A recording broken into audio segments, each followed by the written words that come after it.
Hello and good evening, everybody. Welcome to a Green Pass Gaming Sunday podcast. It's been a long time since we've done a Sunday evening show, and due to all sorts of scheduling things, as we've said on many previous shows, it's led us to have a Sunday one. So we're really looking forward to bringing you a Sunday show this evening. As you can probably tell already, we only have, I say only, but we have 3/4 of the GPG crew here with us. Flap couldn't be with us tonight this evening, but hopefully he will be with us in a show next week. But apart from that, we're going to bring you some general gaming chat tonight. We're not going to talk topics so much. We're just going to be talking games, a number of the new releases which have come out this week, which between the three of us, we've played all sorts of different ones. So chat, I hope you can all join us in enjoying a conversation about these games. Let us know what you've played and what you've been enjoying, and let us know what you think of what we're going to talk about this evening. But before we get into that, I think we'll do a very, very quick introduction and see what everyone else has been playing, and we'll just jump straight into it. So I'm going to go down the list as I see it in front of me on the screen. So Luke, good evening. Hope you've been well, and how have you been? What's new? Yeah, thank you. Yeah, not very much. I've been playing quite a fair bit recently. So I've been playing Stray, obviously, some Hot Wheels as well. And that's pretty much been about it, I think. So yeah, there's slowly stuff starting to come out now, which is nice, because there's been a bit of a lull for a while. But yeah, those are the main two things. And I've got As Dusk Falls on the back burner as well, ready to go for when I feel like it. So it's all good. Brilliant. And last but definitely not least, Scott. Good evening. Hope you've been well. And what's new with you? What have you been up to recently? Yeah, I'm good. Thank you very much, Flap. A flap. Christ, I mean, that's just bloody habit, isn't it? Am I doing that good of a job or a bad job? Yeah, exactly, mate. Exactly. So, sorry, Pux. I've been good, mate. This past week's been a bit of a weird one. Obviously, we had that mental heat wave in the UK that wiped me out. Yeah. I honestly couldn't even be asked to play games for those couple of days at the beginning of the week for a couple of reasons. First of all, I was exhausted. Secondly, because I play games on my laptop now, it really wasn't a particularly good ambient temperature for my laptop. So I had to be really conscious about it. But I was knackered. But later in the week, we got some, it's surprisingly quite a busy tail end of the week with As Dusk Falls. Actually, that might have been Tuesday, obviously Stray, and then Forza DLC. We've had quite a lot to sink our teeth into this week. So I've been playing a lot of Forza. I've got some footage up here. You're probably going to see some questionable driving, but bear with me. And then I'm quite far through As Dusk Falls as well. So looking forward to chatting about both of those. Brilliant. I suppose, seeing as we've got the footage on screen, are you guys happy to start with the Hot Wheels DLC? And I think, bear in mind, both of you, I believe, have played this a bit. I haven't touched this, so I've got not much to comment on at the moment, but it's looking really good from what I'm seeing on the footage. But, Scott, if you want to carry on, what is it just the Hot Wheels tracks in this game, or is it all the cool little cars that you used to get as well? Are you able to just kind of enlighten us as to what this is about? Yeah, of course. So for anyone who doesn't know, they did a Hot Wheels DLC for Forza Horizon 3.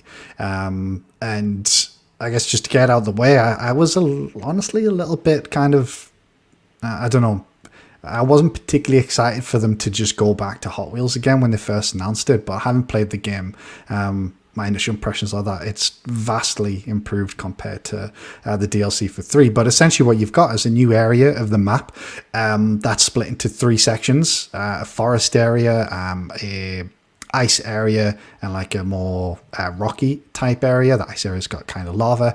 And then above that and kind of going into it is just an absolute boatload of Hot Wheels tracks full of jumps, boosts, magnet tracks. What else is in there? You've got the log flume type areas as well. I tried to get all of it in this video in different parts, so hopefully we get to it. And yeah, Hot Wheels cars as well. So you can see here, this is one of them.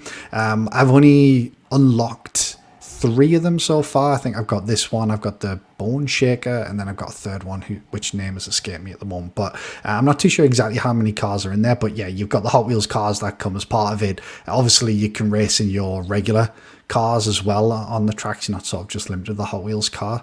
And as you can see, hopefully on this footage, it's pretty big. It's absolutely massive. You can kind of see the tracks go really high. They come down, they join, so it's not just all on the tracks. You can drive on the terrain as well. But overall, I think they've genuinely done a pretty excellent job. If I'm being perfectly honest, is it a whole new map as well, or is it Hot Wheels tracks on the original environment?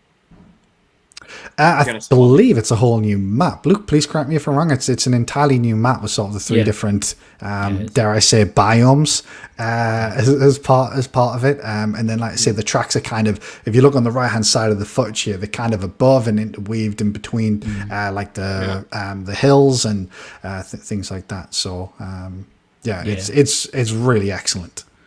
Yeah, so it's separated from Mexico essentially.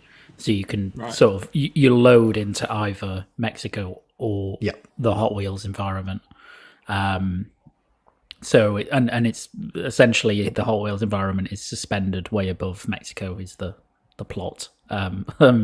So but I mean I agree. I mean I didn't play the original Hot Wheels DLC for Horizon 3, so I'm coming to this as an entirely fresh experience, and I've not played a huge amount so far. I've maybe played an hour, but it's really fun, and it's as Scott said, it's kind of the way that the kind of Hot Wheels tracks intermingle around the environment is really cool. And then you have there's a lot of suspended tracks, but then also there are kind of bits that veer off into natural landscapes and stuff like that, which really mixes up the variation in how you're driving and where you're driving, which is really cool. The cars are cool. It looks fantastic. I mean, it looks really, really good, as you can see. There's a particular race that I did. It's one of the early ones, but there's sort of like a blizzard applied or a heavy snowfall. And I was just kind of blown away by it as you're going through in this race with other cars, and there's all the snowfall, and then you've got all this kind of landscape around you and the lighting, and even stuff like the reflections on the cars. I mean, they're not ray traced, but they seem to have, I don't know if they've upped their SSR in this DLC, but they seem to be a lot more accurate, which is quite cool. And are you playing on PC or Series X? So I played on both. Actually, funnily enough, the PC version, the PC version of Horizon 5 is very good anyway. This one does not perform. The DLC does not perform as well as the base game on the equivalent settings. Right. Okay. I think the reason for that is I have a feeling that they're doing some extra stuff now in this DLC, which perhaps either they're not bringing over to the main game, or just by the nature of the environment in this has a greater effect on performance. That's not to say it runs badly, and admittedly I did I played it earlier, and I came back to it and I was like, I was getting like, I'm all maxed out at 4K using the ultra quality FSR as well, but I was getting like 30 FPS, and I didn't know why, and it turned out I had Adobe Lightroom open in a separate window, which was like eating all my virtual RAM as well, and all my GPU stuff. So, and then I got rid of that, but it's still like, it's still performing lower than the base game, but I don't necessarily think that's a bad thing. That's just clearly they're doing like extra stuff. And I think, it's really impressive. And then on Series X, I mean, it runs flawlessly, 60 FPS performance mode runs, and it looks amazing. I mean, it looks really great. So I've been enjoying it. No, that's really cool. What's it? Yeah, go on, Scott. Yeah, go on. I was just going to say, speaking of performance issues, so I don't know if this is maybe the sort of the blizzardy one you were maybe on about. That's the one. Yeah. So the opening race, basically the introduction race that Forza does this really well, and I know a lot of people kind of aren't a big fan of like the scripted elements of a lot of the Forza races. You've got the one where you're racing a train or a blimp. I like those personally. Yeah. So they've got kind of like an introduction race at the beginning of this, which is genuinely excellent to give you just an idea. So this is one of the Hot Wheels cars that you get.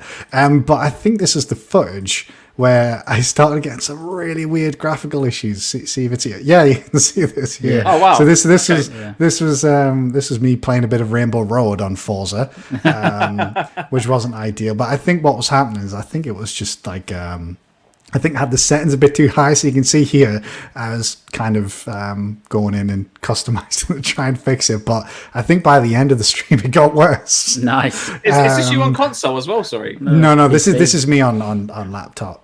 Sorry. Okay. So yeah, I had them at high, and you can see them getting like 90 to 100 FPS. But I think maybe it was a bit too much for my GPU to handle it, so I went down to medium. And thankfully, with that, I got a little bit of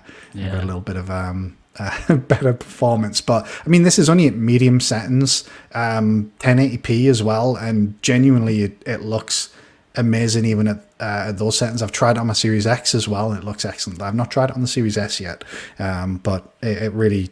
It does look fantastic, and it's interesting that you say that the performance isn't quite as good on this on PC, because at least I hadn't noticed any difference on the Series X. So I wonder if whatever they're doing differently on in the game maybe isn't affecting the console quite as much. But I've not played the base game on my laptop, so I had nothing to compare it to. But yeah, I think I mean, just looking at this, you can see all the tracks in the background. There's just loads and loads of different tracks and roads, and as you can see, here's an example of where it kind of like just merges with the normal terrain in the particular biome that you're in. So I think if anything, that's just all a testament to how well optimized this game is, isn't it? So even though you say it's running at 1080p and you've got certain settings toggled on and off or whatever else, but the game still looks fantastic no matter what. And I think there's a number of games across various platforms where you can tell they're so well optimized when even if you're like I'm playing a number of different titles at the moment through the PlayStation Plus service. And I've got like a base model PS4 from 2015, and some modern titles even now, like running on old hardware like that, just they still look phenomenal even to this day, even if it's running at 30 FPS. So this is just a good example of that, I think. Yeah, absolutely. And here's my favorite vehicle, my Mr. Bean Mini. I was going to ask that actually. I thought I saw that. Yeah, which is my favorite car on Forza. I've got a Mini at B class, A class, and S1 class because I just love racing in these little things. They're great. But is this an in-game thing, or did you colour this and just design it yourself to be this way? Oh no, this is you can just buy download decals. So this is somebody's decal that they've made. Okay. It's like I said, it is genuinely excellent. And I think a couple of things that I would maybe mention for those who are maybe a little bit uncertain because of they've done it in the past. And I know, Luke, you mentioned that maybe you didn't play the DLC for 3. One of the issues that I had with 3, actually, I didn't enjoy it that much. And I'll tell you why. It's because it was fucking hard. And the reason it was hard is the tracks. So it's Hot Wheels, okay? You're meant to be going really, really fast. That's the whole point. But one of the issues was the tracks, or at least a lot of the tracks as I remember it, they didn't have sides. So you used to spend so much of your race just going off the edge and having to restart. And if you've played Forza or any racing game, if you go off the track completely, that's your race basically knackered. So for this, just to help that, and like I say, I think this is a big difference between the two. They've just added little edges, so it's much more difficult to actually come off the track compared to 3, which makes it much more enjoyable because you can just put your foot down. Obviously, if you hit the side, and I did that a lot during this video, you hit the side, you stay on the track, you keep going. Yes, you'll lose speed. Yes, you might lose places, but you don't completely wreck your race, which is what happened a lot in 3. You would come off, you were back of the pack, and that was it until the end. So the way I was having to play 3 was you had to play it a little bit carefully. You had to be very cautious and make sure you didn't fall off. While on this one, you kind of don't have that restriction in a way, so it allows you kind of just to enjoy the tracks, enjoy the cars that you've got a little bit more, in my opinion. That's really cool. It looks like I'm just getting the map footage here. So I assume, like the normal game, you can just free roam for all of this as well. Is that right? Yeah, absolutely. You can just go anywhere on there. I do a little bit of fast traveling to the different areas and to the different events. Yeah, and you can just drive around, do whatever you want. They've got XP boards, they've got stunts. Obviously, they've got the events that are in there as well. And if you're interested in this sort of thing, they've actually got like the history of Hot Wheels as kind of themed races in there, where they'll put you in a particular car and they'll talk about the history of Hot Wheels, like how it was created and the people who invented it, which is actually pretty interesting. Obviously, if you're not asked about that sort of thing, that's fine. You can kind of just ignore it, but it's actually quite an interesting bit of information you get on kind of Hot Wheels stuff that I certainly didn't know about. No, that's really cool. So was you a Hot Wheels fan as a kid and all that kind of stuff, or is this just something you just enjoyed playing as part of the games? I bring that up because you mentioned the history. So, like, did you like this as a kid or whatever else? And I'm trying to think. I did have a lot of the cars, not too many of them. I remember having some of like some of the tracks. I remember having, this wasn't Hot Wheels, but I remember having like a rug that was kind of like a racetrack printed on it that you could. I obviously just used my hand to drive them around and stuff. So I was a big fan of Hot Wheels cars as a kid. Obviously, the designs are just really cool, and being able to use the tracks in the way that they do is pretty cool. And I actually think it's just a really good adaptation of like what you imagined as a child it being like racing Hot Wheels. They've kind of done a really good job of bringing that into the game, which is excellent. How about yourself? Were you a fan? I think I had some Hot Wheels stuff when I was a kid. I've never really been a big car person, so I think that kind of stymied that a bit. But I did have some. But I agree that it's kind of like if you would have played with them as a kid, this is what it would have looked like. If it, like if you'd have been able to visualize it properly. Yeah, this is what your brain was telling you was happening when you were using it. So this is what your brain, this is the stuff that would fill in the gaps in your brain. And it's just a lot of fun, I think, and I think they've done a really good job of it. I don't know how long it is or anything like that, but I'm sure there's a pretty big amount of content in there. So. Yeah, I'm about maybe 4 hours in, and I'm still on this sort of A class, the second class. So you start off at B, and then you do things to work up to A. So I'm on your sort of the second bit. Yeah. One thing I will say is, if you do like playing racing games in first person in this mode, like I do, it's not the easiest experience in the world, because you're going through loops and you basically cannot see what's really coming in front of you. It's really bloody hard. So I kind of had to go to third person, which I prefer racing games in first person. I do try to get a couple of like loops in here in first person so you can see it, but like you just cannot see a thing in front of you, so you kind of really relying on the racing line that's on screen. No, that's really cool. So I'm just watching the footage right now. It's one of those things where I really enjoyed Forza Horizon 5 when it first came out, and I did put a good amount of time into it. Did all of the story, went on all of the roads, did a lot of the events and that kind of stuff. Despite, I think, in a lot of previous shows saying that I wasn't a massive racing game fan, but I really did enjoy Forza Horizon 5. I don't personally know if I would jump in right now. I've just got so much in the backlog personally. I just don't think I'd even have time for it. And bearing in mind, I would have to pay to play this as well is another factor. Given that I've got this back catalogue of things that I'm playing on the other services. But I suppose for anyone is interested, like how much is this? How can people get this for? Sorry, how much can they get this for? Sorry. I think it's if you're a Game Pass subscriber, then it's £13. It's £13 something. I think normally it's like £15. I think if there's no discount. Yeah, it's like $13.50, $13.49 or whatever with the Game Pass. Yeah, so I think it's really reasonably priced, to be honest. I think for what you're getting and the amount of new stuff that's in there, and I think if you enjoy the base game, you'll definitely enjoy this. And I've never been a big racing fan either. So I think it's a testament to the fact that, first of all, I've put in, I don't know how much, but maybe like 50, 60 hours into the base game of Horizon, which is an enormous amount for me to put into a racing game. And I'll probably put in, 5 to 10 on this as well. Yeah, I think it's a great game. I mean, just in general, and this is a really, really good expansion to it. And I'm excited to see what they do for the next one. You would suspect that maybe they'll go a bit more adventurous for the next one rather than going back to an old concept. But I was gonna say, do you reckon they'll go to like Lego or something that they've done a number of times before?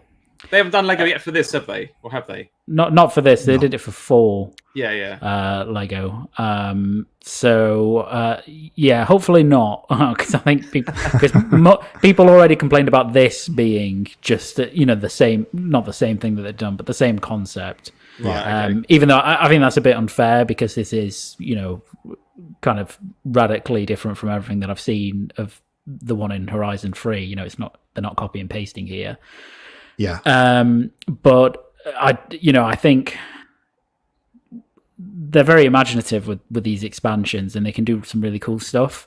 So I think people want them to do something maybe Mexico specific or related, or just come up with something a new tie-in, something like that. So hopefully that's what they'll do. But yeah, I mean, I'm sure it'll be. Whatever it is, it'll be quality. Even if it was just a Lego rehash, I'm sure it'd still be really good. But yeah, it'll be interesting to see what direction they go. And what I would say, just on the point about them having done this before. So here's an example where it's kind of like a history of Hot Wheels. So each race has like a theme. So this one's just talking about the tracks. The one after is talking about the snake and the mongoose, who were like famous drag racers or something. I'm not entirely sure, but here's another example of kind of a car that you get. I think I go in first person mode just to see what it looks like on this. It just looks fucking ridiculous. So engine in front of you, you can't even play the game properly, can you? You can't see anything. But yeah, what I would say is, if anyone did have any concerns about it just being Hot Wheels again, as soon as you play those thoughts and feelings will instantly disappear, because it really is excellent. They're doing so much more here in my opinion. And as Luke says, it's not like they kind of just reused any assets. There's just a lot going on. It really is excellent. But it'll be interesting to see where they go next, because their usual release schedule for Forza DLC, they've kind of gone a little bit different this year. So normally they release the game. This has happened for both 3 and 4 at least. Their first expansion is normally kind of something a bit more, dare I say it, realistic. So if you remember, like Storm Island, for example, where it's kind of based on, I guess, actual terrain and things like that. And then the next expansion after that is the Lego for 4 and the Hot Wheels DLC for 3. So they kind of switched up by going for that kind of like the wacky or crazy DLC first this time. So it'll be interesting to see whether they just reverse it and go for something a little bit more grounded, I guess. Probably not the right way to describe it, but something a little less wacky, or whether they'll kind of just try to amp it up and do something crazy. I think if they went for Lego, I think that would be a little bit, I probably wouldn't be too pleased with that, because I think you are much more limited in what you can do with the Lego stuff compared to the Hot Wheels stuff. I feel like a lot of people might disagree with you on that one. Maybe, yeah. I mean, I did really enjoy the Lego DLC for like, just the cars were really, really cool to use, and the environments were cool. You had the Lego McLaren and the Lego just map area. It really was excellent. But I don't know. I guess just in my mind, as I'm thinking about it right now, I just think it's a little bit more limited in what you can do. You can't get quite as weird and crazy with Lego as you would Hot Wheels, maybe, sure. At least in my opinion. So yeah, I'll be interested to see what they reveal next. But the thing is, it's just anything that this team tends to put out is just fun. I think that's the main thing. You play it, you have fun playing it. Like the entire time I was playing this here, and normally, you'll play this multiplayer. I got this footage solo, so I was just playing by myself. I played it with friends last night as well, and it's just even more fun, obviously, when you play with friends. So yeah, if anyone is interested, then I would definitely recommend checking it out. So 100%, you'd say it's worth the 13 quid or whatever it is. Yeah, absolutely. If you like the base game, Absolutely. I don't regret spending my however many Microsoft reward points it cost me in the end. But I wouldn't have hesitated to just buy this with money as well if I had it. Nah, fair enough. I think I'll do a quick shout out to chat actually, because I don't think we've not properly done one of those in a while. But thank you for tuning in, by the way. So we have Pixel Slappers here. It's Timmy, Tuka and Gula, BMG, Stubbs Gaming, Shadow Mall. I don't think I've seen that name recently, at least. So welcome if you're new. What other names? I thought I saw some others here. Mesako is here as well. Yeah, thank you all for being here. Ash is here as well. Good evening to you all. Hope you're enjoying the show. That's cool. No, unless you guys have anything else you want to talk about in terms of Forza, did you guys want to move on to one of the other two? Are you ready for it, or have I missed anything from Forza World?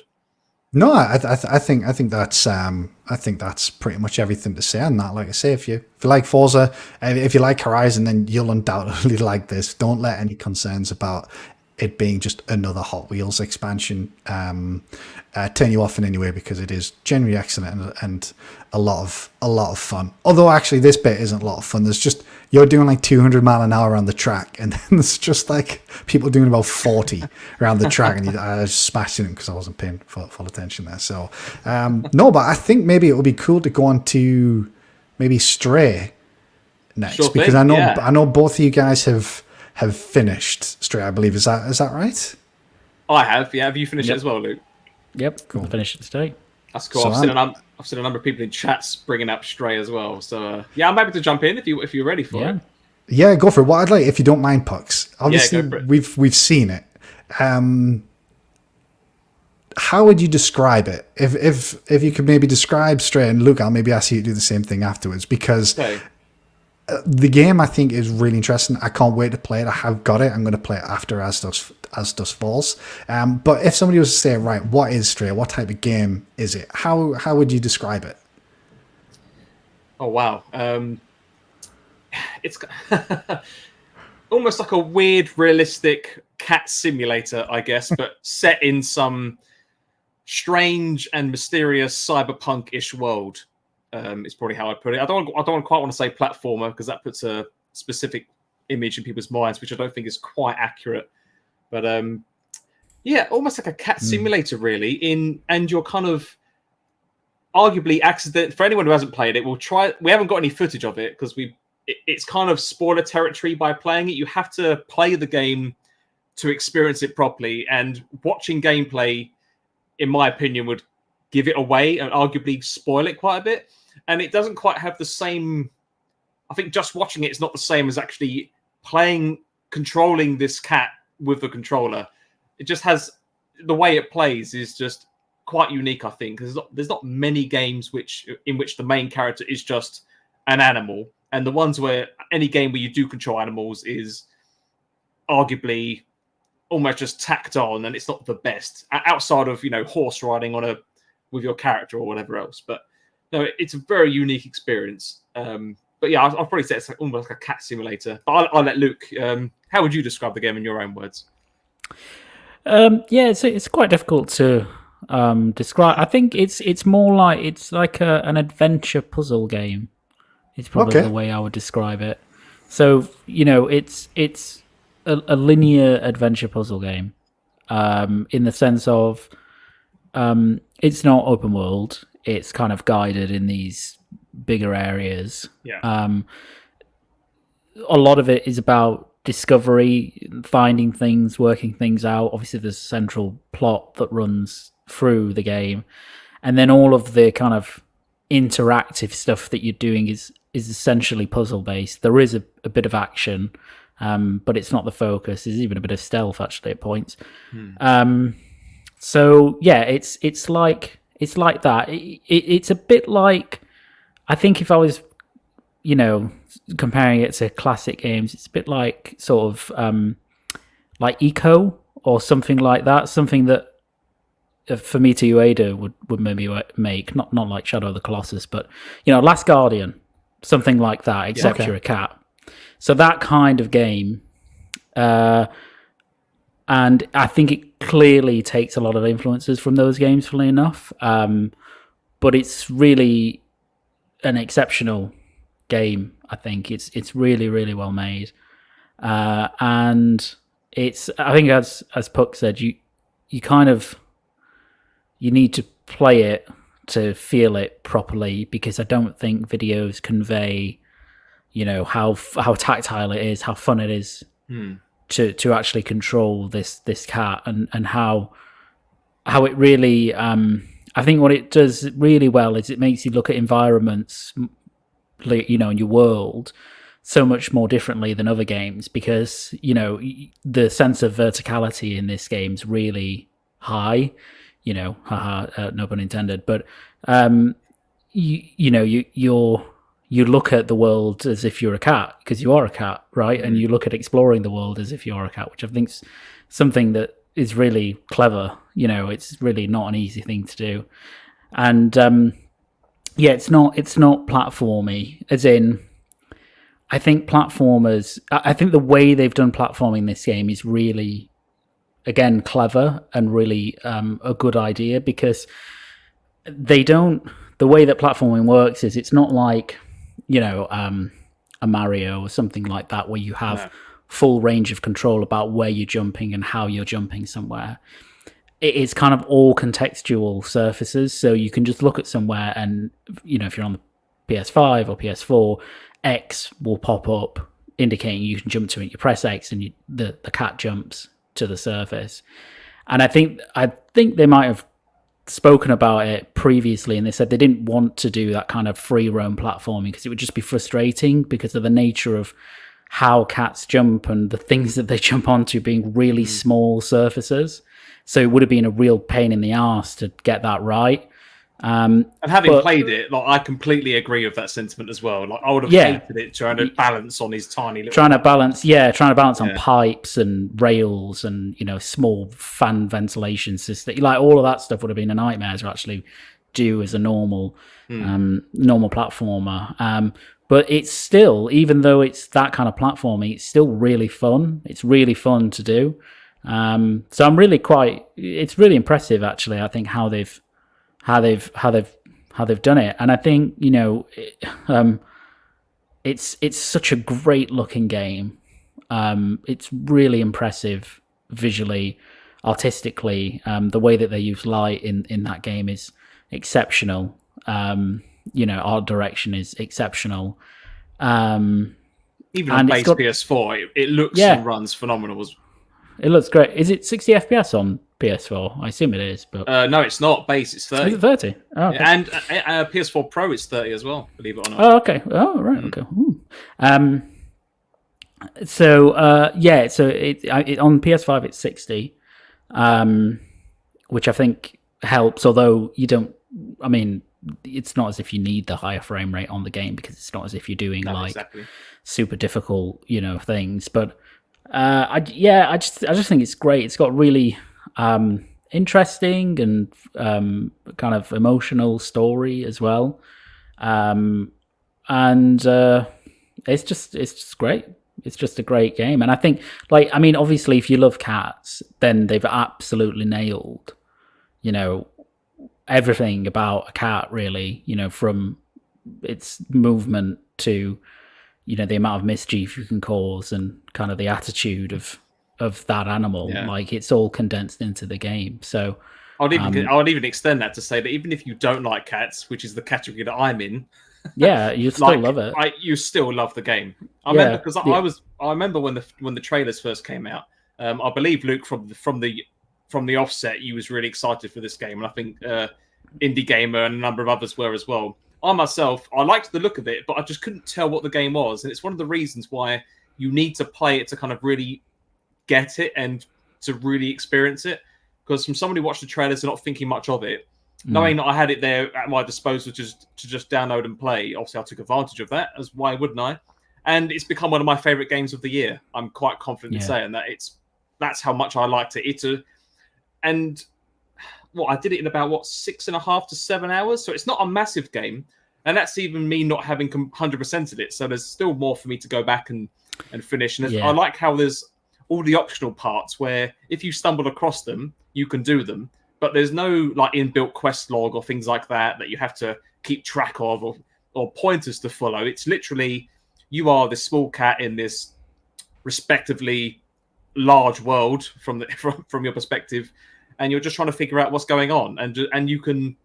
It's going to sound odd, so without spoiling too much, you end up having a robot companion who ends up kind of being the dialogue between you and the other characters in the world, so you can understand them, because of course it doesn't make sense for a standard cat to just understand language, but just listening or reading, I should say, what's going on as you're just meeting random people, and you kind of the way that the story builds up, and it kind of makes you figure out what's going on, and there's a few little parts in the game as well. It's all optional, but you can again, I'll try not to spoil it too much, but they call them memories, and they're kind of these things that you collect on, and it kind of just unveils a bit more about what happened and what's going on, and just gives a bit more context as to why the environment is what it is. And I got so intrigued when I was just reading stuff about this. That's how kind of engrossed I got into the story, to the point when I'm reading something, I'm kind of audibly going, "Oh wow, okay, that's what happened," and that's why this is going on.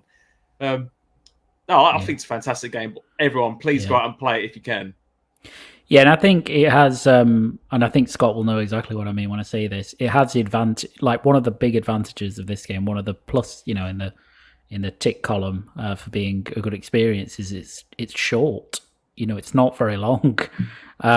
So it's, I think I did it in 5 hours, but it's 5 quality hours. There's no fluff. Again, no pun intended.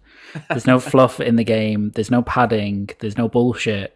It's just, and I think some games, even that are linear and that aren't particularly long, they have this thing where you kind of like, what's coming. Like, there's going to be some sort of obstacle that comes up next, and you're going to have to solve another puzzle to get past that bit.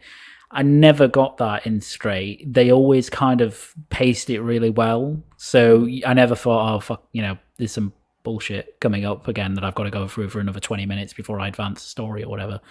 I think it's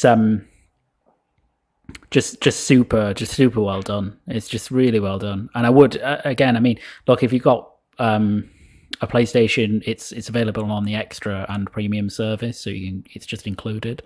And I think even if you don't, how much is it, Scott, on PC? Is it £15-20, something like that? Maybe a bit more. Oh, he's gone. Oh, you muted, Scott.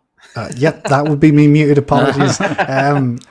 I can't actually remember how much it is. It's a relatively cheap game though. It's maybe like 20 quid. I will double check. $23.99. It is.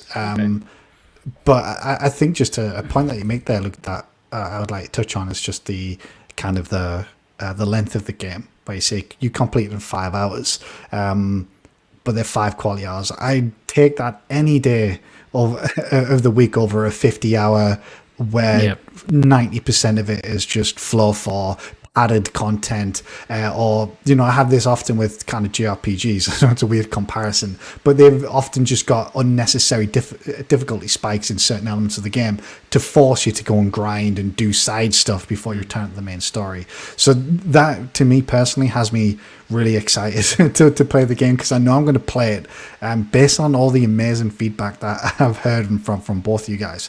Is I know I'm probably going to really, really enjoy it. And then I'm probably not going to play it again, but that's fine. I'm going to probably enjoy for what it is for those hours. It's not going to outstay its welcome. And I think a lot of people seem to have enjoyed it. I read it was Annapurna's kind of best performing game on Steam to date. Oh wow! Especially when it's included on PS Plus Extra and Premium as well. I think that's great. Obviously, there will be some crossover there. So. Really, really pleased with what I've been hearing about the game. I was really intrigued going into it. And I think when Annapurna first showed it off, it was kind of, I think the first thing that kind of strikes you is just the art style and how it looks. And I assume that kind of holds up throughout the entirety of the game, kind of the environment and where they've gone from that perspective. Yeah, it's the only negative I would give that game, and I can't for the life of me understand why they did it, or why rather they didn't do it, is that it doesn't have HDR, and That's a shame. It is a game. Yeah, it's in a cyberpunk environment with tons of neon everywhere. It looks amazing. Don't get me wrong, but I just kept playing it, thinking this would like take it to just another make level. It pop that better. Yeah, it would just make it. But it's like the perfect environment for this. Yeah, definitely. And it doesn't have it. And I mean, that's a very minor negative because it's not as if every game needs HDR, but it just would have elevated the. I guess the visuals and the artistry even more. But it does hold up, there's no areas that look worse than any others, really. There's a really high level of detail throughout the game.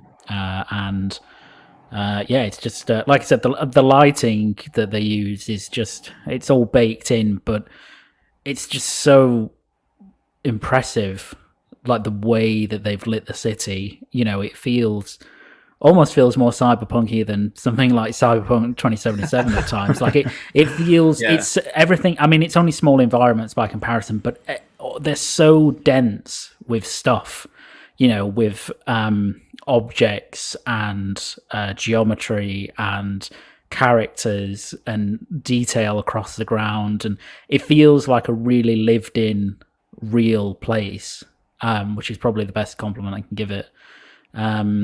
So yeah, it's super impressive. In fact, I'd probably say it's one of the most impressive indie games I think I've ever played from a technical perspective. Yeah, from a small team, it's such an impressive game visually. Yeah, and technically as well, all of it. Yeah. Yeah, I mean, you'd think it was a bigger team. I think with the amount of detail, it's basically on the same level as something like Kenna, Bridge of Spirits, right? It's on that. Okay. It's on that level of high quality. Seems like a bigger team rather than an indie sort of thing. So yeah, it's brilliant. It's really good. Who is the developer behind it, Luke? It's B12 Studios, I think they're called. I think it's their first game. Is it? I mean, that's pretty impressive for a first game. Then from the sounds of it. When you play the game, you'll kind of understand where the B12 comes from as well. It's kind of a reference to its own first product. Yeah. It's so they've done, and I think they're French. Yes. Yeah. So it's super impressive. Again, like Kenna, first game, just such a high bar for whatever they make next, really. I definitely go and buy it. If you enjoy. If you enjoy kind of adventure games, adventure puzzlers that are really high quality, then you should just go and buy it, I think, because it's worth it. I think one of the things I do want to add on as well is when you mentioned about the verticality earlier, because I know when I first started playing, as you say, the whole game is linear anyway, but you do have those there's sections in the game where even though, yes, you're going to linearly progress onto the next stage once you've done X, Y, Z, like you have these small, almost like a mini sandbox where you can explore a little bit and look around. I think one of the first area where that happens, again, I'm just on the ground level walking through these streets, and then you meet some NPCs, you kind of talk, and then they say to do whatever. And there's me thinking, okay, so the game almost forces you to go vertical at that instance. And there's me thinking, well, how the hell do I get up there? And then before I knew it, I was just seeing all these X icons to jump onto things. And then once you get up there, you then realize you've got all of this open stuff outside of the ground level. I know it sounds ridiculous because the game almost shows it off through the trailers as well. But again, when you experience it for real and you've done those actions, it's like, oh wow, I can go here, I can go there. I wonder if I can go over here. You then begin to play with it. And I've not really done that in many games because a lot of games that do have verticality in a similar fashion, I guess, it's always almost made too obvious where you can or can't go. So I've never really bothered to explore because you can see where the boundary is, if that makes sense. But in this game, it's in a good way, it's not super clear. So it enables you to try to see where you can go. And then if you can't go there, then it's fine. You've learned that. But then you try somewhere else which looks like you can go there. And there may just be a little secret that you find. And I found that really cool.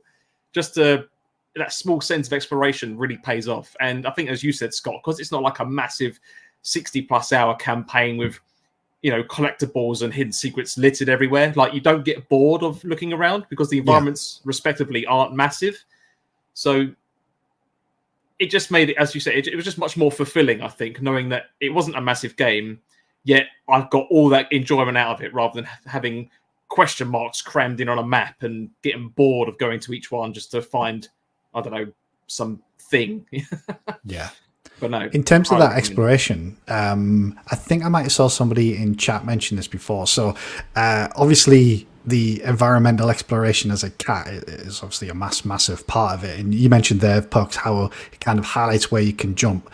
Can you actually just jump in this game, or do you highlight and say, right, I want to jump there, and you can kind of only jump to places that it lets you jump to, if that makes sense? Yeah, there's no dedicated jump button to jump whenever you want. You have to jump when the prompt comes up. So the X button is arguably, yes, that is the jump button, but you can't freely just jump on the spot. You have to jump when the game tells you can.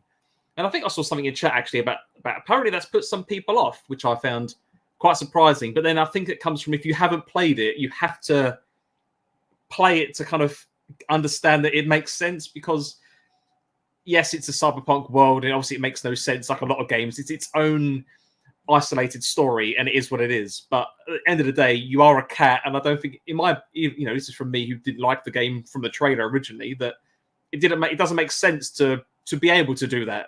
Like, there's no real need, because cats don't jump on the spot. And again, I know that's putting realism into something which is not real at all, but it's that connection which I think is important. And I think if you was to just jump on the spot freely like a normal platformer, if anything, I feel like that would take away, I don't know, I feel like it would just take away from what it is. I don't know what you feel about that, Luke, but I just don't feel like, I feel like it would just remove something. Yeah, I think what they've done is right, because as I said before, like, having a dedicated jump button would be a bit annoying in this game, in terms of the types of surfaces you're jumping on are very small and finicky, and I don't really know how that would work if you had a dedicated jump button.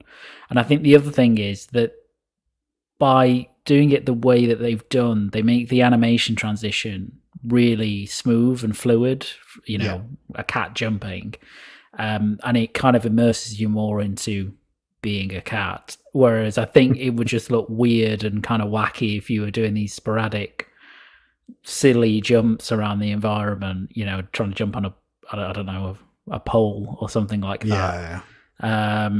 So yeah, it's just I think the approach is right, and I don't really get, it's the same people who complained when, like, I don't know, God of War didn't have a jump button anymore or stuff like that. It's like, well, why?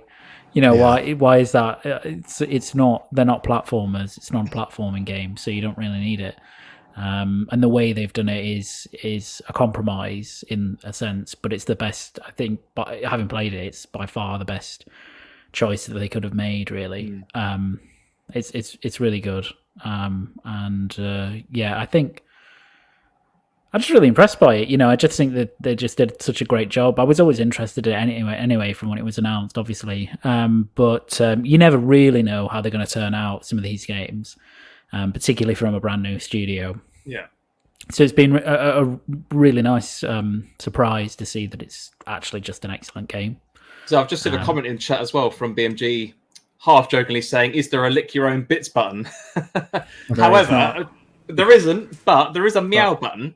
There is a meow button, yeah. It's mostly useless, but what I did find it's quite fun. Yeah, it is quite fun. And if you're a trophy hunter or achievement hunter or that kind of person, there is an achievement for meowing 100 times or whatever it is, and you kind of have to sit there and spam it. But what I did like is that there are a few, it's not completely useless, because there were a few moments where if you're stuck, you can press the meow button, and then there's like a number of lights in certain areas, and if you meow and you're not quite sure where to go or how to get to a certain part, like they kind of light up in order to kind of say go that way. Yeah, that's pretty cool. It's a really unique way to kind of try to direct you. It's more so at the beginning of the game rather than later on, because you kind of understand how the movement works for that point. But it's almost at least my impression of it, because it's mainly at the beginning only.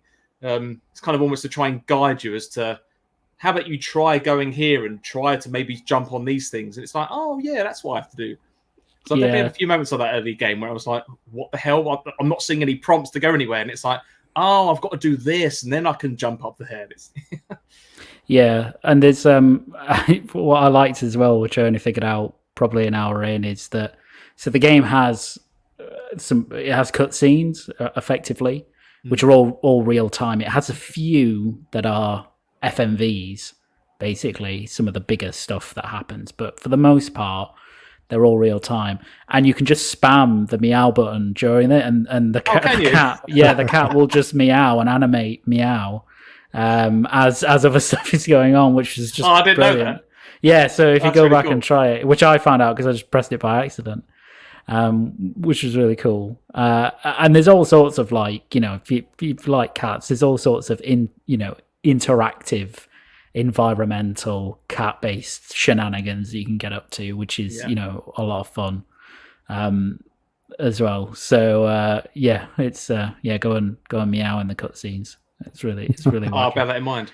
I suppose, and I think the other final note I do have on the game, again, if you're a trophy or achievement hunter type person, or you just like that kind of thing, so there is actually an achievement to sleep for an hour in the game, but I didn't. I kind of looked it up by accident. But apparently, to unlock it, you have to. So there's a few places in the game where you can press like the triangle button or whatever, and the cat will just kind of sleep, and then the camera kind of just pans around you a little bit. And there's loads of different locations where you can do that. But what I didn't realize is that you actually have to sleep for a whole hour in the game, as in real time, and you can't. And it's not commutative. How do I say the word? It's not commutative. Can't even say it. That's what I mean to say. You won't be able to say it now, Pucks. You're in your own head. That's it. Just wait until the show's finished. You'll say it first time, Matt. I'm sure I will. But and then I realized that to unlock this, you have to just press the button and leave the game. You just have to walk away from it or watch it if you so wish. So if you're into that kind of thing, it's literally a sleep achievement. I've just seen Tukaguru in the chat. Sleep for an hour in the game. Don't touch your controller. Wait till it pings, and then you can carry on playing. But outside of that, pick it up. It's a great game. There's another. I just want to mention as well because it's kind of on the same lines as the light feature that you mentioned, Pucks. And I found this incredibly helpful, and I really appreciate that they did it. And again, this isn't a spoiler because everybody's seen what the game looks like and stuff. But basically, you have a companion, a little robot through the game. And what you can do at any time is you can press down on the D-pad and he'll pop out and he will tell you what your objective is, where you need to go, what you need to do.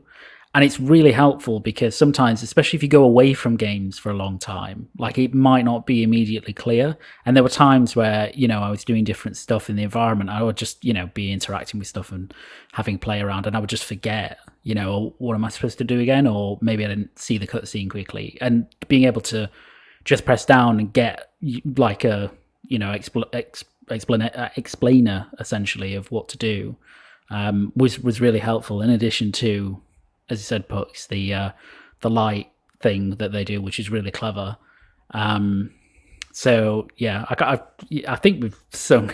If we were Metacritic, it would be like 100% or something at this point with the amount of. There's really no I really didn't have. I can always play a game and have like a couple of criticisms, but I really, apart from the HDR thing, I really don't have any criticisms against it. It's really that good. So. I think even for me, like thinking about it, like this isn't a criticism at all, but I remember because my wife was watching me play it and she was getting really invested in it as well, just being a bystander watching the story and engaging in it. I don't think the ending isn't abrupt because you kind of do what you was meant to do, if that makes sense, again without spoiling it. But I remember as soon as it went black and the credits roll, my wife was just like, what happens? What's going on now? What's the next step? And she was looking up online, and apparently the devs have apparently said they've tried to kind of leave it open for maybe a sequel or some form of like another game in this kind of world. So you never know. We may get a Stray 2 at some point, which I would love to see, by the way, if that is ever a thing. But no, the story is fantastic as well without giving too much away. You just have to take it for what it is. Yeah. Agreed. Luke, you're playing it on PS. Oh, sorry, go on, mate. No, go on. Go ahead, Scott. I was just going to say you're playing on PS5, aren't you? Yeah.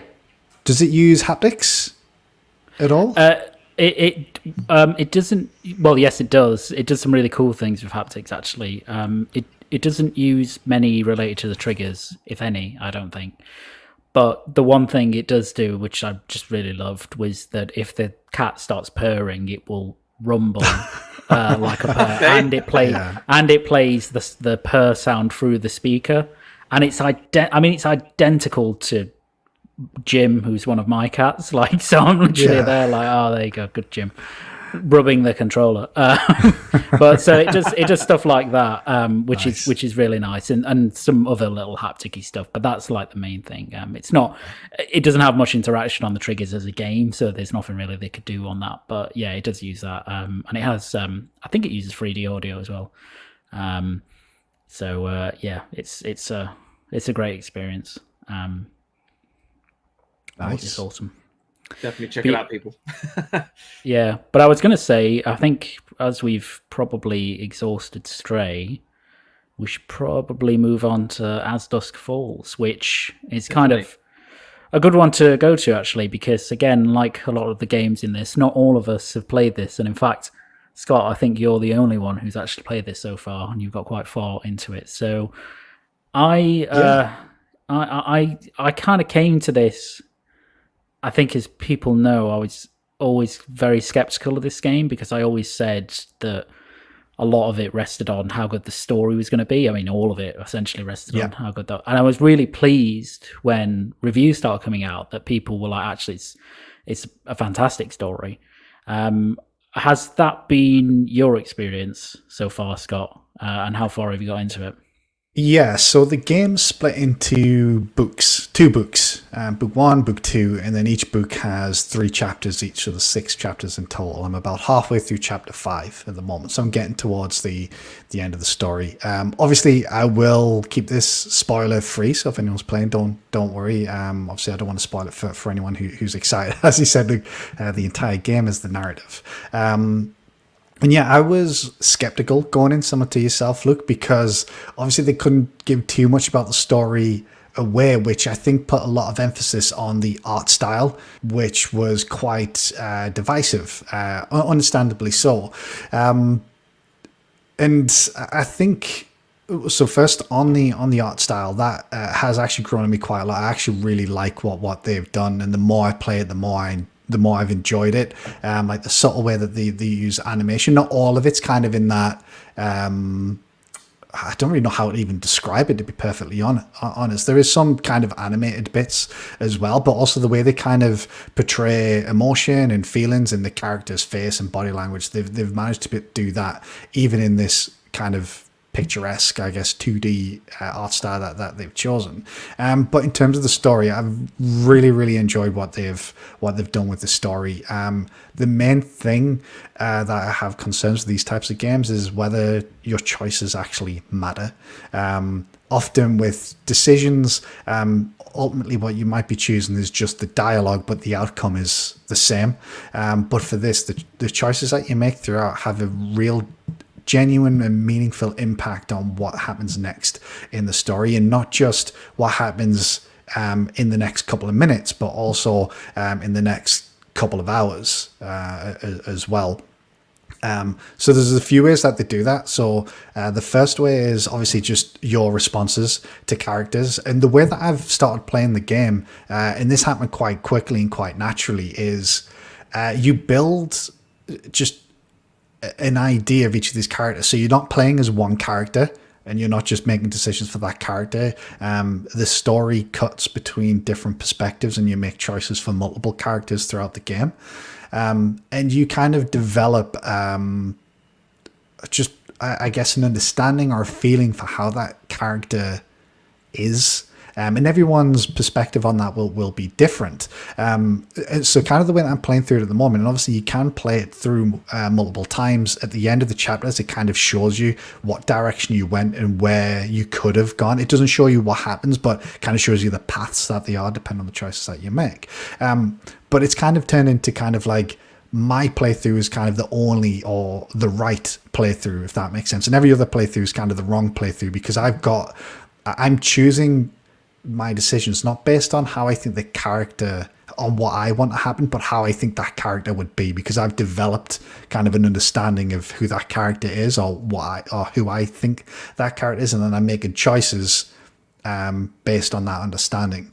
But then they also have like QTEs as well, which also impact the story. If you mess up a QTE, then something different might happen than if you get it right. I don't want to go into too much detail, but the actions that come after a QTE can differ depending on whether you make it successfully or not.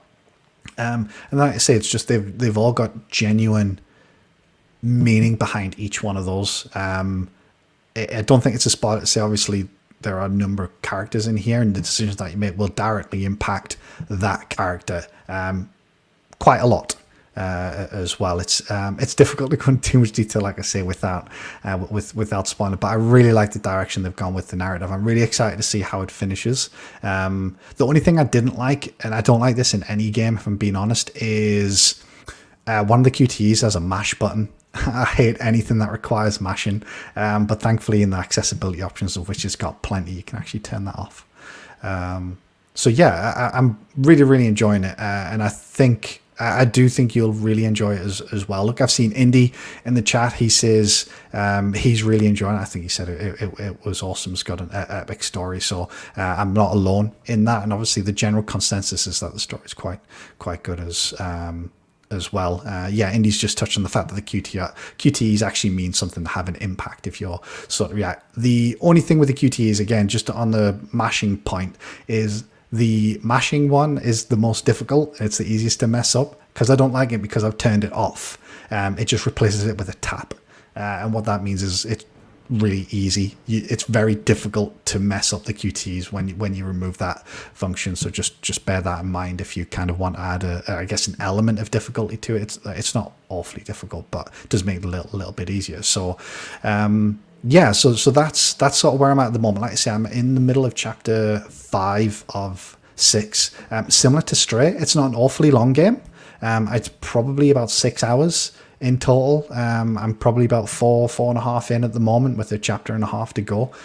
So it really doesn't outstay its welcome at all. So I think that's kind of like a good high level or good summary of it. Obviously, without going into too many details or anything that can be considered spoiled, do you guys have any questions on sort of any aspect of the game that I can maybe help with? One I did have actually was, so you say the game's, a good about 5 or 6 hours approaching, coming up to the end.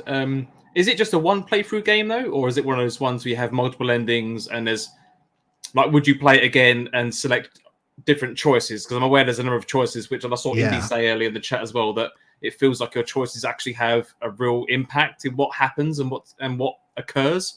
So is there a lot of replayability in this? And would you want to replay it, having almost finished it once? So there is a lot of replayability. And at the end of each chapter, like I say, it kind of gives you like a graph or a flow chart almost of the story. And it shows you the path that you took. It also gives you like a summary of what the choices it thinks means about you. So it'll say like, oh, you're loyal or you're a quick thinker, just based on how you've interacted with the choices. So it shows you the path that you took through the story. It doesn't show you what the alternatives are, but it'll show you where the paths branch off. And I believe you can kind of go back to certain sections of the game and replay those sections if you want to see where that story goes. This isn't a criticism of the game, but in my opinion, I'm not going to play the game a second time, because like I said, I'm playing it, and the way I'm looking at it is I'm playing it the right way. And what I mean by that is I'm making a choice based on what I think that character would do. So going back and replaying it and choosing a different option would purely just be for the sake of choosing a different option. And I wouldn't want to, that isn't how I would play the game or how I would play that character, if that makes sense. So you certainly can play through multiple times. I don't know if there's multiple endings. I assume there are multiple endings. I'll maybe report back on that next week. I'll probably complete it tomorrow. But I don't see me going back and playing it. I think the story that I get will be my story, and I think that would be for me the kind of the right story, if that makes sense. So then from that perspective, anything else would kind of be the wrong story, I guess, in a sense. So I might, if there are multiple endings, I probably won't play through it. What I might do is maybe just look up what the alternative endings are. But yeah, there's certainly a replayability in there. And like I say, the way that they do the graph at the end is pretty cool, because you can kind of pick and choose where you want to go, or just replay the entire chapter again if you want. So if it seems like the kind of game where, again, if you're into trophy achievement collecting, that it's going to have achievements for seeing, I don't know, potentially all 50 endings or something ridiculous like that. So you're not into anything like that, I assume. I know you're not a massive achievement hunter or anyone like that. So yeah, that's not for me. I mean, it's fairly generous in the achievements that it gives, but there are some achievements that I've got where that achievement was only possible because of the choice I made throughout the story. Obviously, if anyone who made a different choice would not have got that achievement. So if you want 100% it, then yeah, you'll probably need to do multiple playthroughs to get those. Just an indie gamer in chat as well say, but for me, I felt so conflicted in decisions a lot of the time, like the ones they say are key decisions and don't time out. So I suppose in those moments, did you spend a lot of time contemplating your actions before you did it?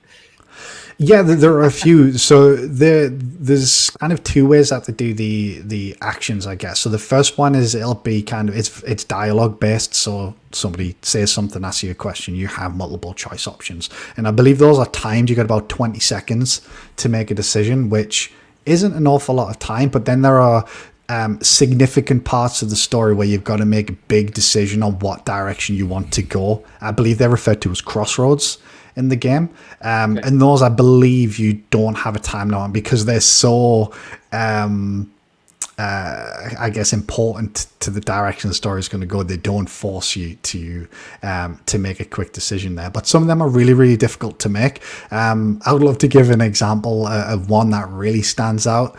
Obviously I'm not going to for spoiler reasons, but there are some where you're genuinely you're almost torn between. So Indy, I don't know if this is how you felt, but there are parts, because you build sort of feelings towards the characters in the game, but you also build just the characters themselves in terms of how you think they would react. And often what I found is I was torn between what I wanted to do and what I thought the character that I was controlling would do in that situation, if that makes sense. So what I've tried to do is try to play it as the character rather than myself, which has led to some like really difficult or tricky decisions. And like I say, those have genuine meaning and impact on where the story goes. So yeah, if you had any concerns about kind of the story or that sort of thing, I would say you've got nothing really to be concerned about, and I'm sure you'll enjoy it. No, that's fair enough.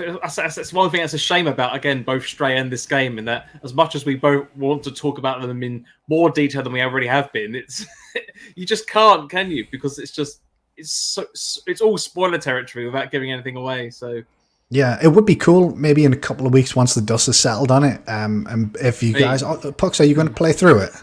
I will be at some point soon. Yeah, definitely. Cool. And look, I assume you'll be playing it as well. Yeah, I will be. Yeah, it might be cool just maybe as part of a podcast in a few weeks, actually, when the dust has settled, to kind of have a spoiler chat about it without any sort of understanding of where each other's stories went. If that makes sense, it will be good to understand where everyone's stories ended, and maybe talk about some of like those big decisions and what you did, or even if you got those decisions, because there's probably decisions that I've made that, depending on what you did early in the game, you might not have even got it. So I think it'll be really cool to do that. But yeah, it is a very difficult game to talk about without spoilers, because it is so heavy on the narrative. But the one thing I will say is, in my opinion, the narrative is very good. So if that's your concern, then hopefully that alleviates some of those concerns. I've got a question for you, Scott, if you don't mind. Yeah, go for it. It's kind of prompted by Pixel Slap I've just seen in the chat in response to someone else who's just said, I just treated the game as a human. F the story, I just kept being me. So with regards to that, then my question to you would be, like, did you make those? So whatever these decisions and choices were, did you make those decisions based on the character, or did you go ahead with what you yourself would do if you was in that situation? If you understand what I mean. Yeah, so I think the important thing here is you're playing as multiple characters. You're making decisions and choices for different characters in the story at different parts. So from my perspective, I didn't think it was then right to play it as me. Otherwise, every character I would just be playing as me, and it would just be a reflection of me and my character. So, like I say, I tried to play it as the character, based on my understanding of what I thought that character would do in that situation. So the choice that I make for one character, if two different characters were presented with the same choice, not that they necessarily were or have, I would choose different options based on what I think that character would do. So that's how I. So the character, and not if you was in their shoes, kind of thing. Yeah. Yeah, exactly, because like I say, if I played it through as if it was in my shoes, then every character would just play like me, but these are distinct characters with different backstories, and you start to, as the story progresses, you kind of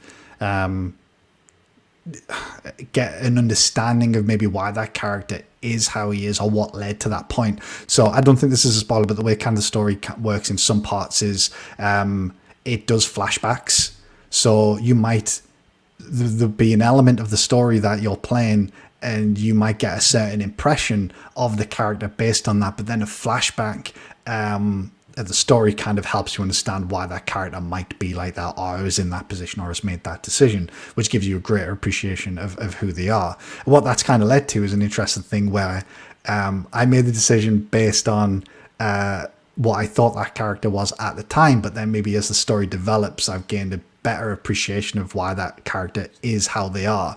And maybe had I known that when I made the initial decision, maybe I would have chosen something different. So it really gets you thinking about previous choices. Like there has been times where I thought, shit, maybe that wasn't the best choice. Maybe 10, 15 minutes later, once you've got a bit more of the story. So that's how I played it. Obviously, I don't think there'll be any harm in playing it as yourself if that's what you want to do. I think that's kind of part of the conflict for me, like I say, is making that decision between what I think the character would do and what I personally would do kind of makes some of those bigger decisions quite difficult. Well, let's get your perspective again, I suppose, Luke. I appreciate, again, like me, you've not probably delved into the game yet, so what you say now could well be different from when you first get your hands on it, but do you have almost like an instinctive approach to these kind of story-driven games? Like, would you... when it's all strong decisions, and even though it's different characters, do you try to put yourself in the character's shoes and think what they would do, or would you put themselves in their shoes and do what you would do? Do you have a particular approach? Yeah, I'm trying to remember the last game, I guess, like this that I played, so I can think about how I approached it. But I mean, typically I tend to have more of an instinctual approach to it. It depends on, I guess, how pressured for time you are in some of these choices, but I think usually I would be making choices as myself, I guess, as a omnipotent presence over the story. Yeah, sure. But I think it's a really fun way to play it, as Scott is playing it, especially, where you're actually becoming a character. You know, you're almost role-playing these choices, which I think is a really cool way to do it, because you will probably get, I guess, a more organic story out of that, closer to perhaps what, you know, someone who developed the game, who wrote the game, might consider to be the canon kind of route for the story. Yeah. So, so I think, I mean, given as Scott said, you know, I mean, I played, like, you know, a lot of David Cage's games before, which also task you often with multiple characters. And I think, you know, it's certainly from memory from when I played Heavy Rain, you know, for example, I would pick choices that I thought were favorable to certain characters, but that's me picking favorites, essentially. That's me picking as me, not as the character. And I think in Detroit I more role played it, so I think in this one I'll probably do the same. I'll probably try and take Scott's approach, because I think that could, you know, result in some interesting stuff coming out of it. But yeah, I mean, it's it sounds really great. I'm glad. It was really big fear of mine that just the story would not land, because then there would be no saving it. I don't think, because obviously it's not. It's effectively an interactive graphic novel on screen. That's what it is. So there's no other mechanic to save it. How's the voice acting? Because I from the clips I'd seen, it sounded like a bit of a mixed bag, but then I heard a lot of the reviews saying that it was really well voice acted, and it was one of the positives of the game. So how have you found that element? Yeah, generally the voice acting, in my opinion, is excellent. Look, and I think it almost has to be because of the art style that they've gone for. Yeah, they can't animate feeling or things like that in the way that they could with kind of like a like a mocap game, like Hellblade or something. So you are relying very much on the specific, I guess, moment that they choose to show you the character, if that makes sense. It's again, I don't really know how to describe it, but you know what I mean, where it's kind of like still frames and it moves to the next frame and the next frame. So the frame that they show during the dialogue combined with the voice acting does an excellent job at portraying what the character's saying and what the emotion or feeling behind it is as well. So I like I say, generally I think it's very good. I don't recall having sort of any particular impressions of the voice acting from the trailers, but yeah, like I say, it's generally really good from my perspective. And just going back to the point that you said before, Luke, about kind of how you would play the game and how maybe you might try the role playing thing. I didn't go into the game with a particular like mindset or a particular method that I wanted to play the game. That's kind of just how the game naturally got me to play. So you might find you don't have to kind of almost force yourself to play that method if you have a similar experience to me. It sounds like maybe Indy's got a slightly different approach to me, but kind of naturally that's just how I felt I should play the game very early on without having to sort of consciously make that decision. I just kind of found myself naturally doing that, if that makes sense. Yeah, and I just want to pick up maybe off what Indy says there. So Indy says, yeah, excellent voice acting. And he says something has to be said for the expression that comes from the performances from the actors and the art. It really adds to the moment, even if it is a still shot at a time. Yeah, I'd agree with that entirely. I think they've done an excellent job of just getting that emotion across with what is essentially, compared to most games, very limited amount of information. Yeah. So I suppose a closing question for you then, Scott. All of the good criticism, all of the good comments that you and chat have been saying about the game, similar to Stray, I guess, because you have to kind of play it to experience it. But spoiler free as much as you can. Is there any negatives of the game that stood out to you, or is the game a 10 out of 10 game of the year in your book? Where would you? How would you rate it? Any negative points that you come across, or things that you thought?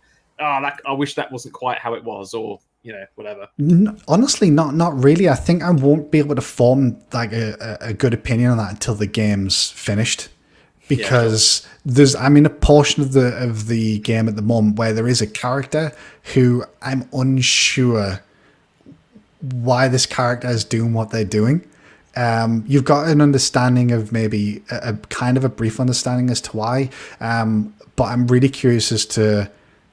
Like I say, it's very difficult to speak about this. I'm really curious as to what happens with that character, and it could be that I don't like, what happens with that character in the end, or the motives behind what they're doing, for example. And I won't be able to form that decision up until I really complete the game, because that kind of character arc, so to speak, hasn't quite finished. But generally speaking, like I say, the storytelling so far has been excellent, and like I say, when they've done those flashbacks and they've kind of given you more backstory about each of the characters, it's really put into perspective why that character is who they are, I think. So I'm expecting and hopeful that it'll be very similar for this other character that I'm in at the moment. So I honestly don't really have too many negatives. I think the art style it will be divisive. You may not like it in the end. I wasn't too hot on it, during the trailers, but it's really grown on me. So if anyone has concerns with the art style, hopefully that don't let that hold you back, because I think it does grow on you. Like I say, just some of the QTEs with the mash, I wasn't a big fan of that. So I did turn it off. But like I say, what that's meant is the QTEs now are very simple. So I'm probably not going to be in a position where I fail a QTE unless I do it on purpose. Did you not like those from the perspective of what they were too difficult or something, or you just didn't feel right for you, or? They weren't too difficult. I just don't like anything that requires mashing a button, if anything. But they're not difficult. So it'll just be like tap a button, mash a button, swipe left on the left joystick, swipe right on the right joystick, and basically there's a circle appears, and there may be like the most I've seen is like 3 or 4 circles, and then it'll have like an arrow pointing left, which means swipe left. And then you've got a small window to do that, and there's kind of a little timer that's shown around the circle that kind of goes around, that tells you how long you've got. Or it might swipe down, or it could be tap, or it could be mash. Like I say, I'm not a big fan of anything that requires mashing. I think it's from my days playing track and field on whatever console I played track and field, where I had to get a pen top out to play that. So I disable that. And like I say, so the only criticism that I've got at the moment, I don't really know how they could address this, is some of those decisions, like I say, I would have to intentionally fail if I wanted to see what happened with that. So maybe there could be a way that they can maybe just make them a little bit more difficult, maybe making them quicker and having more buttons that you would have to hit to get it. But that might add a difficulty spike that they don't want in this type of game. But that's really picking at it, if I'm being completely honest with you. So I really have, at this moment in time, very little complaints. But as kind of Luke mentioned, it all hinges on the narrative. And while so far it's good, if the ending sucks, that is kind of a reflection on the entire game. So I'll be really curious to see where it wraps up. But I've got high hopes based on what I've played so far.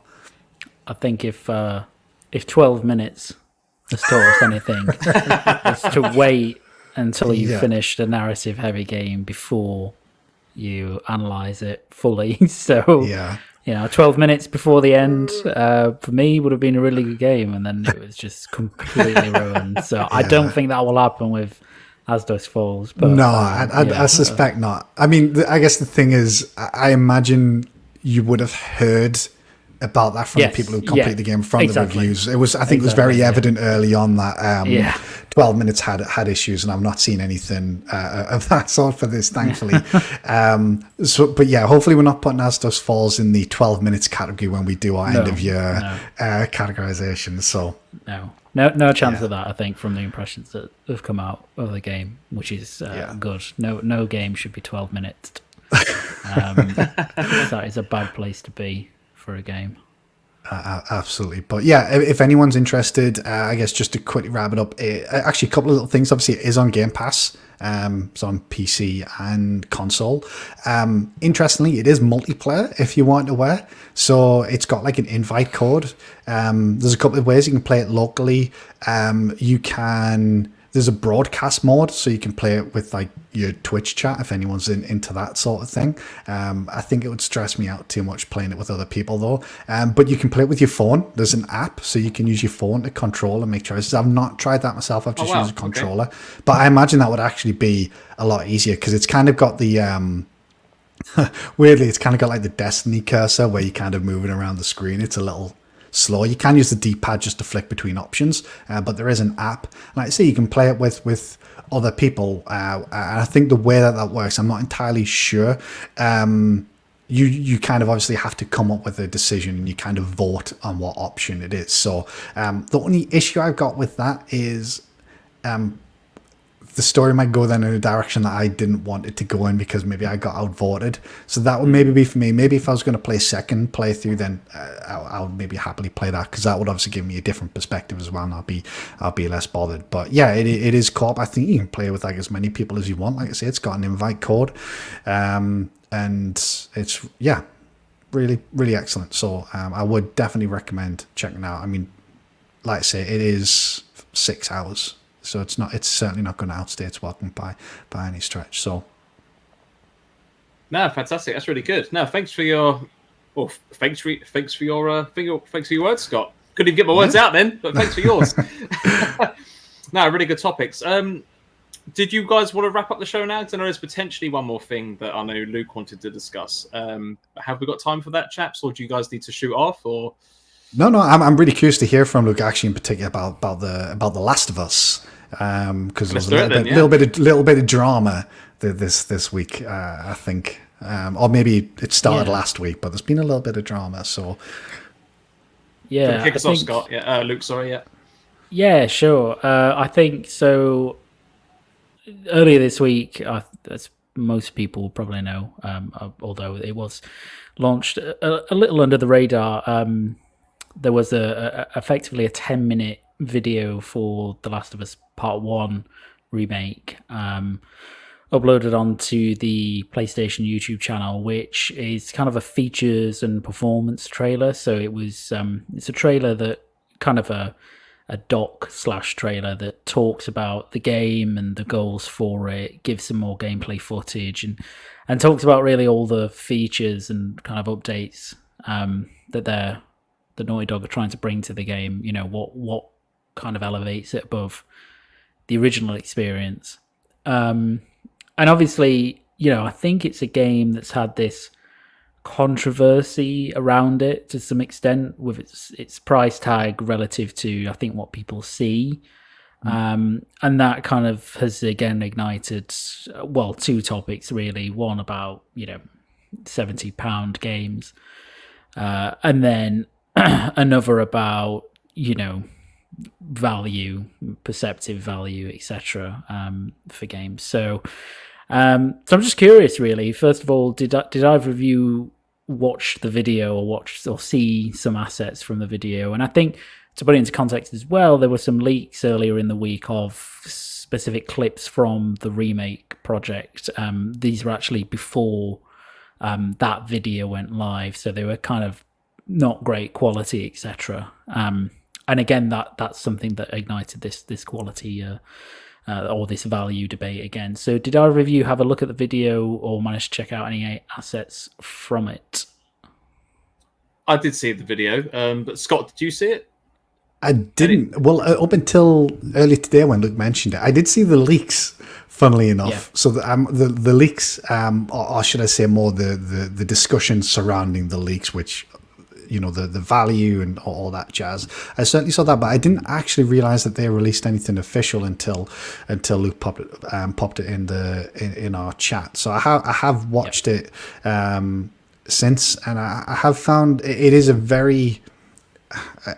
There's almost two parts to the conversation. There's the conversation about the game itself, and then there's the conversation around the conversation around the conversation that was happening last week about where people land on the value proposition of the game. But so yeah, I checked it out before the show. I should probably say though that I've not played the original, maybe to Luke's surprise. So this is a game that I'm looking forward to them finally bringing to PC, which I think should be later this year or maybe early next year. I don't think they put it down there, but they said it's coming to PC shortly after, or after at least at some point. So yeah, I think so. Yeah, so I guess, I mean, your perspective will be different than Scott, because really you're coming to this as an entirely new game. Yeah. So, you know, and I think that's kind of an, you know, perhaps maybe not the normal perspective, because I guess, you know, Last of Us is well known and very popular, and everybody's played, you know, many people have played it. So I think a lot of people approach the kind of conversation from a perspective of having already played the game and then wondering why they should buy this version, and specifically whether it's worth it. And I guess, I mean, I'll give my thoughts shortly, but Pux, what have you played the first game? I assume so. Yeah, I did. Yeah. So did you play that on the PS3 or the PS4 when the remaster came out? I played the PS4 remaster. Okay. So having watched the video, well, what were your thoughts on the game and its price tag and the project in general before you saw the video, and what have your thoughts changed since you watched this 10-minute kind of breakdown of what the project is? So regarding the price tag, again, from the top blanket level of this is a remaster, arguably of a remaster, in essence, and charging full whack for it, I think is a bit of a strange move to make.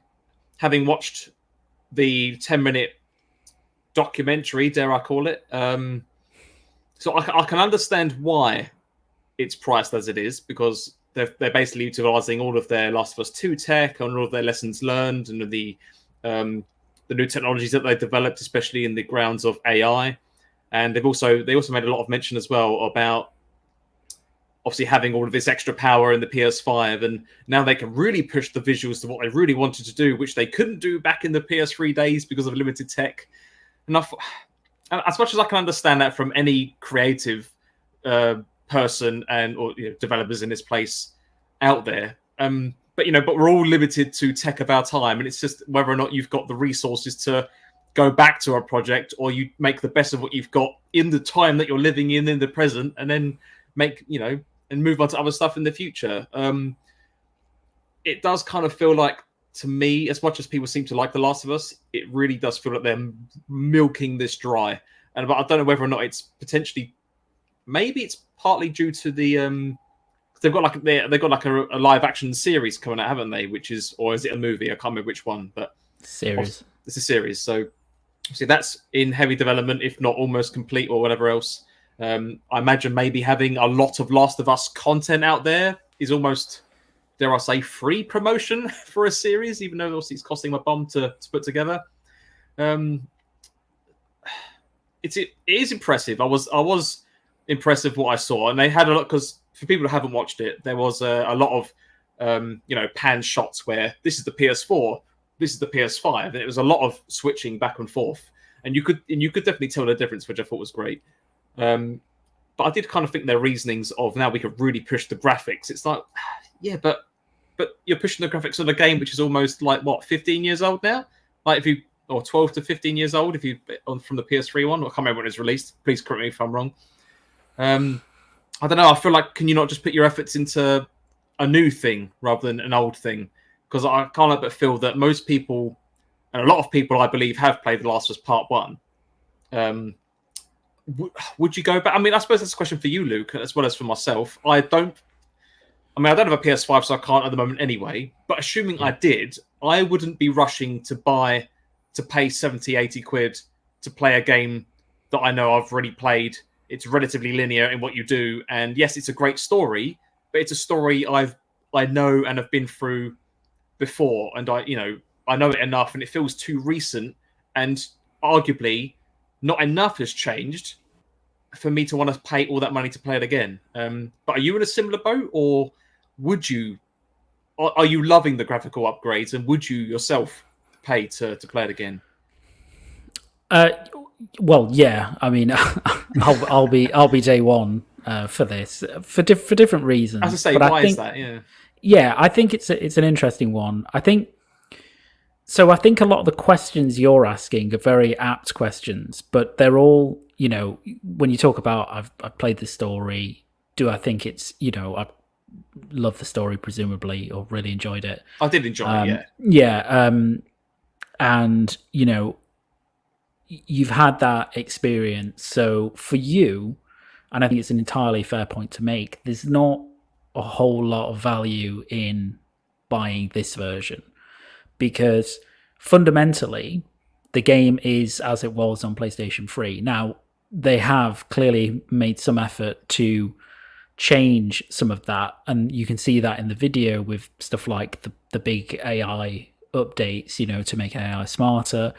They talked about the density of physics objects, to try and make it more interactive and more immersive. And then obviously there's all the stuff that comes from, the DualSense 3D audio to again, make it a more immersive experience. But it's certainly, there are layers to these remake projects, I think, and often they're massively dictated by how old the game is and the state it was in when it launched. So, I think for some reason, some people expected this and maybe this is where some of the arguments come from, to be almost like a Final Fantasy VII or RE2 style remake, which it's difficult to even say those games are remakes in a way. They're almost brand new games. When they are brand new games, they share.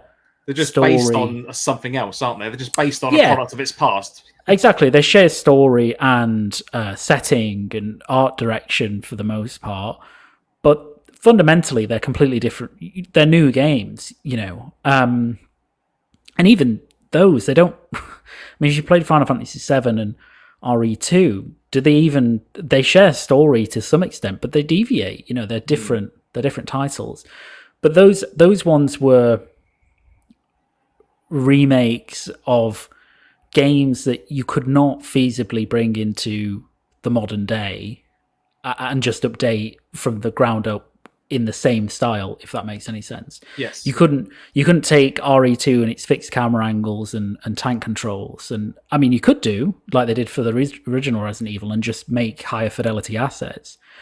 But really, that was a more ambitious project. And so that's kind of the highest tier of remake category. And this game, this project, sits kind of beneath that in, I'd say, probably about the second level, which is the sort of Demon Souls, Shadow of the Colossus, Blue Point style level, which is, we have these games, The Last of Us, 10 years old or wherever it is now, that to this day is still plays really well.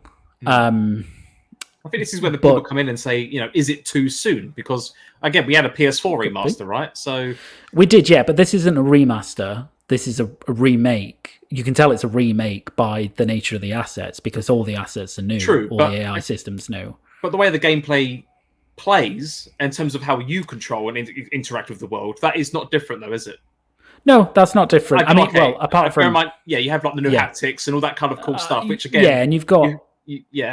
You have to experience that in person, don't you, to really get it? And I appreciate, again, I don't have a PS5, although I've played one, and again, I've got a PS4, right? So I understand the speaker of the controller, for example, adds a good experience to it. But when I've played again with the controller with some haptics and all the extra stuff that goes in, I can definitely imagine. I don't find it too difficult to imagine how great it's going to be to play that game and understand that. And again, there's things like the 3D audio as well that I've put into the game, assuming you've also got the compatible headphones and stuff for it.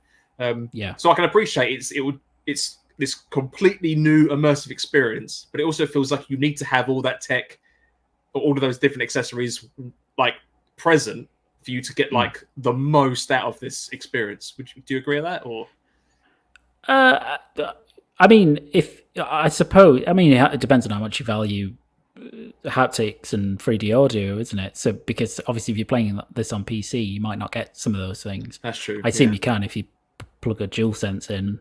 Do you have the 3D audio headphones out of interest, or? Yes, yeah, I do. But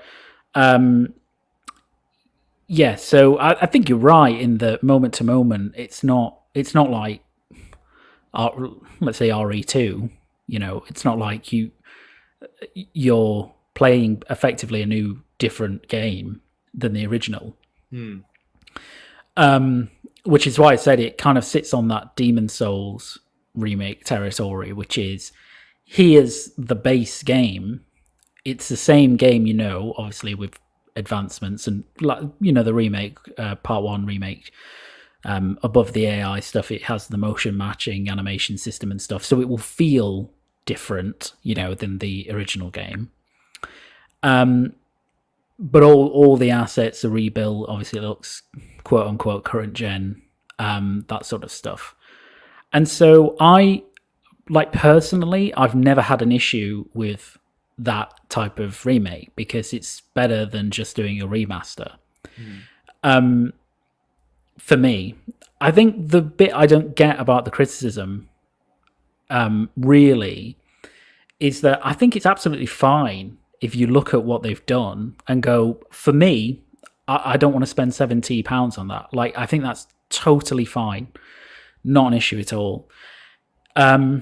It's when people kind of try and almost attack, the work that has been done, to say that it's, not worth 70 quid, because again, they conflate that with what they think is worth 70 quid. And I don't like that kind of subjective criticism of it.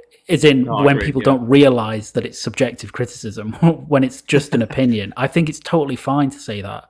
Like, I don't have an issue. And if you, like you've said to me, Pux, you don't think it's worth that, but you've said why. And I think that's totally valid. And I also think I don't really get the criticism when, if anybody wants, they can go out and buy the PS4 remaster version for bugger all, and you can play that, and it's not as if tomorrow Sony said, right, part 1 remake's coming up, from the day it releases, we're delisting, the PS4. Don't give them any ideas, Luke. I know, I was going to say, yeah. We're delisting it. If you own a physical copy or a digital copy already, you can play it, but otherwise it's just not going to exist. I think then that's a point to say, okay, come on, that's taking the piss, because you're effectively saying, if you want to experience this game now, either you already have to own it or buy it secondhand, or you have to buy our new £70 game. And I do get the criticism about elements of that value being kind of stripped in one sense, because, in the original, you had the multiplayer, you had factions. You don't have that here. It's not included. It doesn't exist.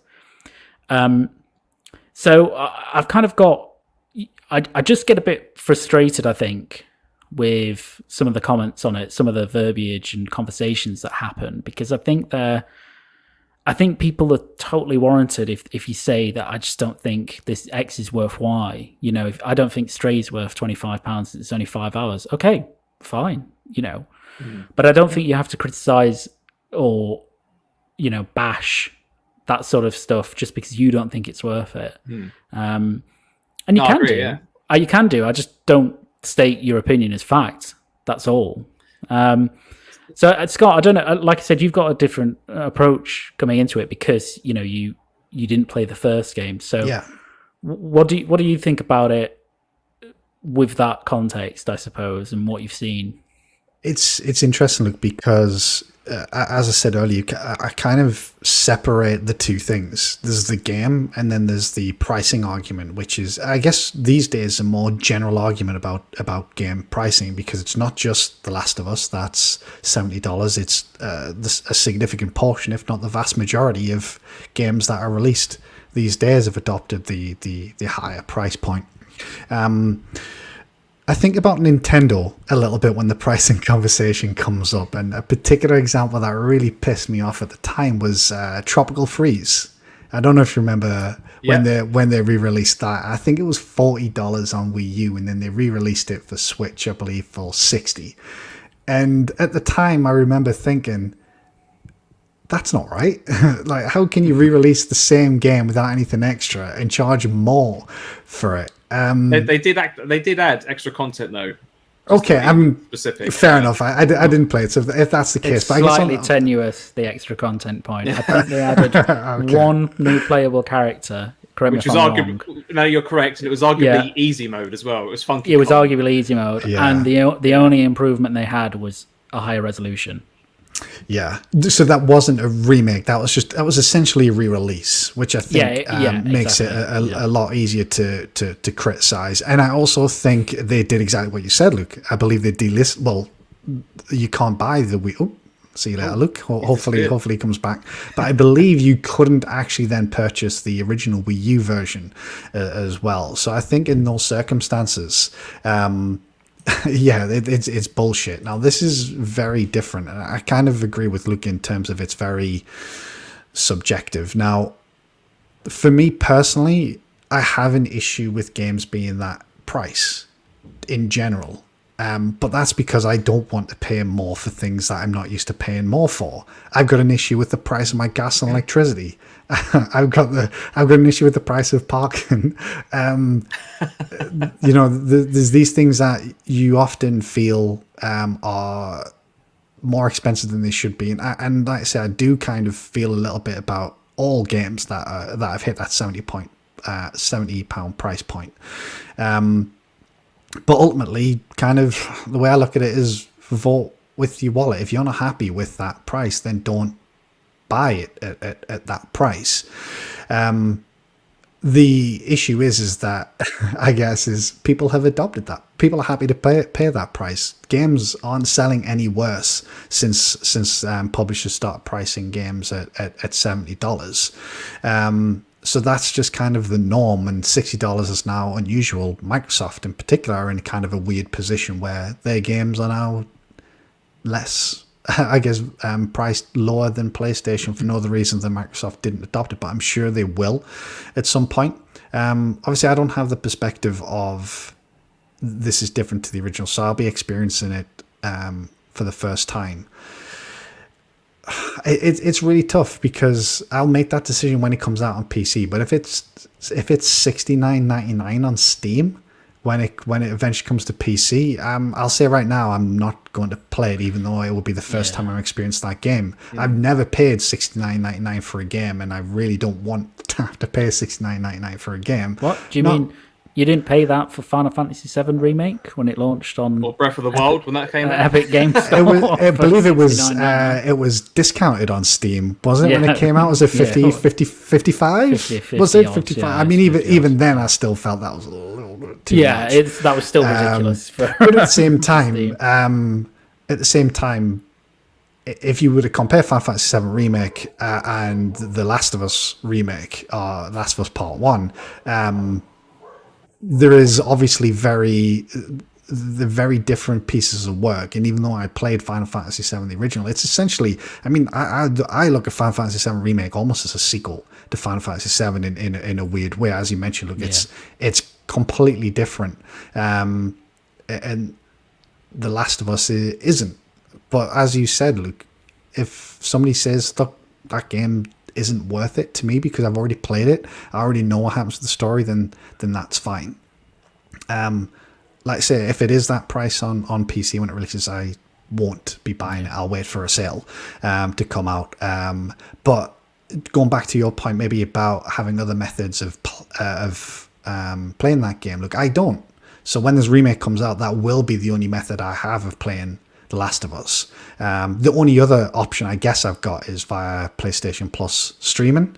But as we discussed, I think on the last show, there isn't a streaming only option for that. So I'll have to pay full whack for that. And obviously I've got to wait for it to come to the bloody service first, which is probably going to be at least another 12 months whenever that might be. So the argument is very subjective, and the main issue I've got with the argument is the fact that it's been used in console wars, being used as a look, Sonya charging you this. And while, for the peers can be a little bit of a funny meme at times, when people are using it to kind of say, look, you are making a bad choice by buying this game or supporting this company. I don't think that's right, because if somebody wants to pay that much for something, look, if you don't mind me using an example, I assume that you've paid a significant amount of money for some of those things in your background, some of those statues and things like that. You could say that. Other people would say that's too much. Other people would say that's too little. Everything is subjective from that perspective. And when you're using that to basically just say somebody's wrong when it's not, it's just you have a different opinion to them. That's not right. And they're kind of just using it for clout, unfortunately. Like I say, my position is it is too expensive. So I will wait for it to be cheaper. Can I add something to this discussion as well, actually? If you don't mind, Scott. Sorry, I didn't mean to interrupt you. Go for it, mate. Oh, excuse me, sorry. I ultimately agree with everything. I just wanted to add, really, because I know when you was both mentioning about Final Fantasy VII and Resi 2, or even Resi 3, arguably, remakes, how they're so different fundamentally, and they're massive improvements to the point that they're own new games, which is true, they are. But when people are comparing this to things like The Last of Us, I kind of bringing myself higher up and kind of looking down on it all now in terms of like a historic timeline in front of me. I think it's interesting to see like kind of where it's come from and why they're different, because you take those Resident Evil remakes as well as Final Fantasy VII, they came out PS1 era, like 3D was brand new at this point, and that was the pinnacle of tech at the time. Now that was the ultimate, that was the best it was ever going to be until it ultimately started improving. Whereas so obviously if you're going to put a lot of effort into remaking it, it's arguably a lot easier to make it look a lot better because tech has improved so much since the very start of 3D, whereas The Last of Us Part 1 came out from the PS3 era, sorry. That we're 2 generations, well, that was the 3rd generation in at that point of not only having 3D, but that's when we're starting to get into HD graphics and all that kind of stuff, as well as online. But from a graphical standpoint, it's significantly improved. And I know a number of people say that from, say, PS3 to now, graphical jumps have been arguably less significant or less impactful because it's been more about performance increases throughout like the PS4 and Xbox One era. So now I believe we're at a point where we've got, the power and performance is now there at our grasp, as well as the graphical fidelity side of things. So even though arguably The Last of Us, I appreciate this is going to sound arguably a bit hypocritical from what I was just saying earlier, but it will all make sense, I hope, in a minute. But I think the other important thing to remember is, given those timelines, is, again, we're saying, it's been 10, 12 odd years since the original came out. Would you be surprised if it was only 9 pucks? Wow, I believe really? I believe it's less than 10, mate. Yeah. So well, we will have had 3 versions of the game in 9 years. But my point's still going to stand, I think, and I hope. That's because, even I was saying earlier, yes, I think the game looks fantastic. The remake, I was really impressed with what I saw. But for those same reasons, again, because I've experienced it before, and I don't have a PS5 anyway, I'm not going to be experiencing it anytime soon. And when I do, I'm not going to rush out to buy it. Not to say that I wouldn't buy it again, but I wouldn't be rushing out to buy it immediately. It's something that I'd maybe get on sale later down the line. But, even though we say only 9 years ago, there's going to be kids who were 9 years old when the first one came out and maybe had no opportunity to play it, love games, so happen to have a PS5, and now want to, they're now seeing it for the first time because maybe they've seen Last of Us Part 2. Maybe they wasn't keen on looking at the original. They have a PS5, they want to play the new hot thing.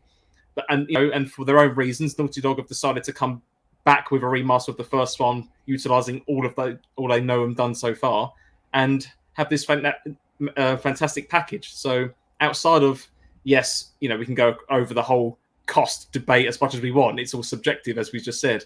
But I think ultimately there's going to be this whole new pool of gamers who know of The Last of Us. Maybe they've only played Part 2 and really want to see Part 1 in all of its glory. Because I think, especially younger people, again, subjective as well, probably look at older games and think, but it's all blurry. It's not even 1080p. What are you talking about? I want to These kids play freaking Roblox pucks. No kids are talking about graphics, but I think, it's a valid they play it in point, 1080p, so yeah. There is going to be a new generation of there's always going to be new generations of people to play the game, and they're probably expecting the new generations of people who are going to be into the franchise based on the TV show, because I think that's releasing around similar time, so they obviously want to capitalize on that. And I know some people have referred to it as a cash grab, which I think is a very easy way to describe it. But every game is a cash grab. Every game, the games aren't made for shits and giggles. Games are made to make money. But I think if you listen to Neil Druckmann in the video, they talk about how they were remaking elements of Part 1 for, I believe, flashbacks in Part 2. And I think essentially they kind of realized how they could use the technology that they used to develop Part 2 to essentially realize their vision of Part 1 that they couldn't due to technology limitations at the time, which is fair. I don't think that they're full of shit when they're saying that. Also, Naughty Dog aren't setting the price of the game. That's Sony. The developers developing the game, the publisher sets the price of the game. Video game pricing in general is unbelievably weird, because if you think about it, everything in life has got more expensive except for video games, it seems, up until very recently, when you factor in inflation and things like that. But what determines the price of a game? And again, that's very subjective, because some people will value quality, some people will value time. That's why a lot of people will say, like, it's only 6 hours, I'm not paying full price for that. And that's fine. If you value time and you want to get your money's worth, then fine, that's it. But some people would value the quality of that time. Some people may talk about indie games and how budgets impact the pricing of a game. But every game has a different budget, and most AAA games have obviously a vastly different budget, and they all come out at a very similar price. You've got free-to-play games now that have bigger budgets than a lot of AAA games. It's a really difficult, thing to understand in a lot of cases, and ultimately you will make the decision yourself as to whether you think that game is worth it or not. And if you don't, that's absolutely fine. If you do, that's also absolutely fine. The way that it will kind of balance out is the market will determine whether that's a valid price point or not. And it seems that this price point has sort of been accepted, which I guess is the world we live in. But we're also now in a world where subscription services are a thing, and not only a thing, but unbelievably popular, which also skews the conversation, because I get all of my Xbox games, or not third-party games, through Game Pass. So even from that perspective, the thought of paying 70 quid for a game when I've got, let's use Forza Horizon 5 as an example, obviously vastly different games, but I got that including the subscription. It kind of skews your perspective, and I understand that. Can I ask you, Scott, then, that is there any game out there which you know wouldn't be coming to Game Pass or whatever subscription service that you would comfortably and happily drop 70 quid on?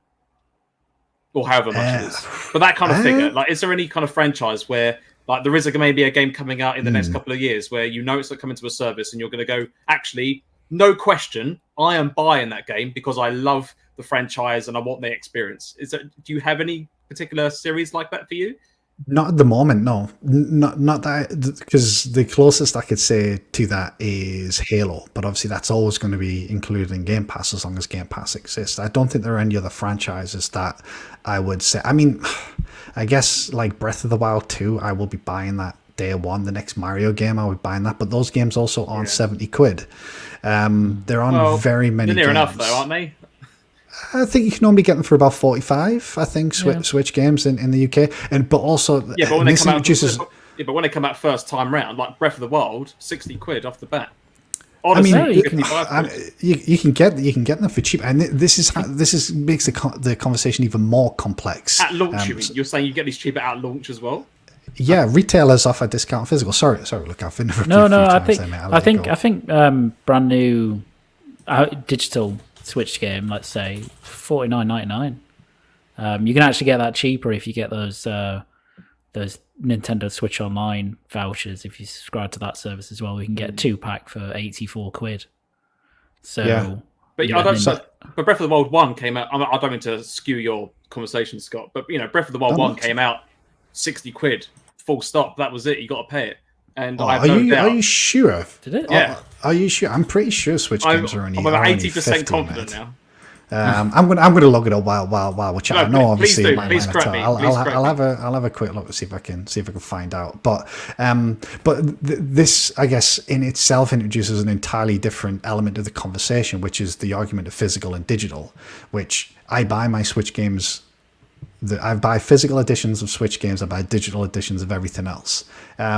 So what that means is retailers offer discounts at launch. So whether it's 70 quid, 60 quid, 50 quid RRP, generally speaking, you're going to get it lower than that. Like I say, Switch games you can easily get for 45, 40 quid. So just as an example, Xenoblade Chronicles 3 is 50 quid to pre-order. It's 40 quid if you were to order it from Shop 2. As an example, the physical edition. So retailers are able to offer discounts on the physical editions, which kind of skews it. Breath of the Wild must be an example. Must be an isolated incident. I mean, I'm looking at it here myself, and at launch, at least from what I'm finding, it was about 60 quid. Yeah, maybe it's just because it was Switch game, but. Yeah, to be fair, Puck, you're absolutely right. Actually. If you go on the Nintendo store, it is actually listed as $59.99.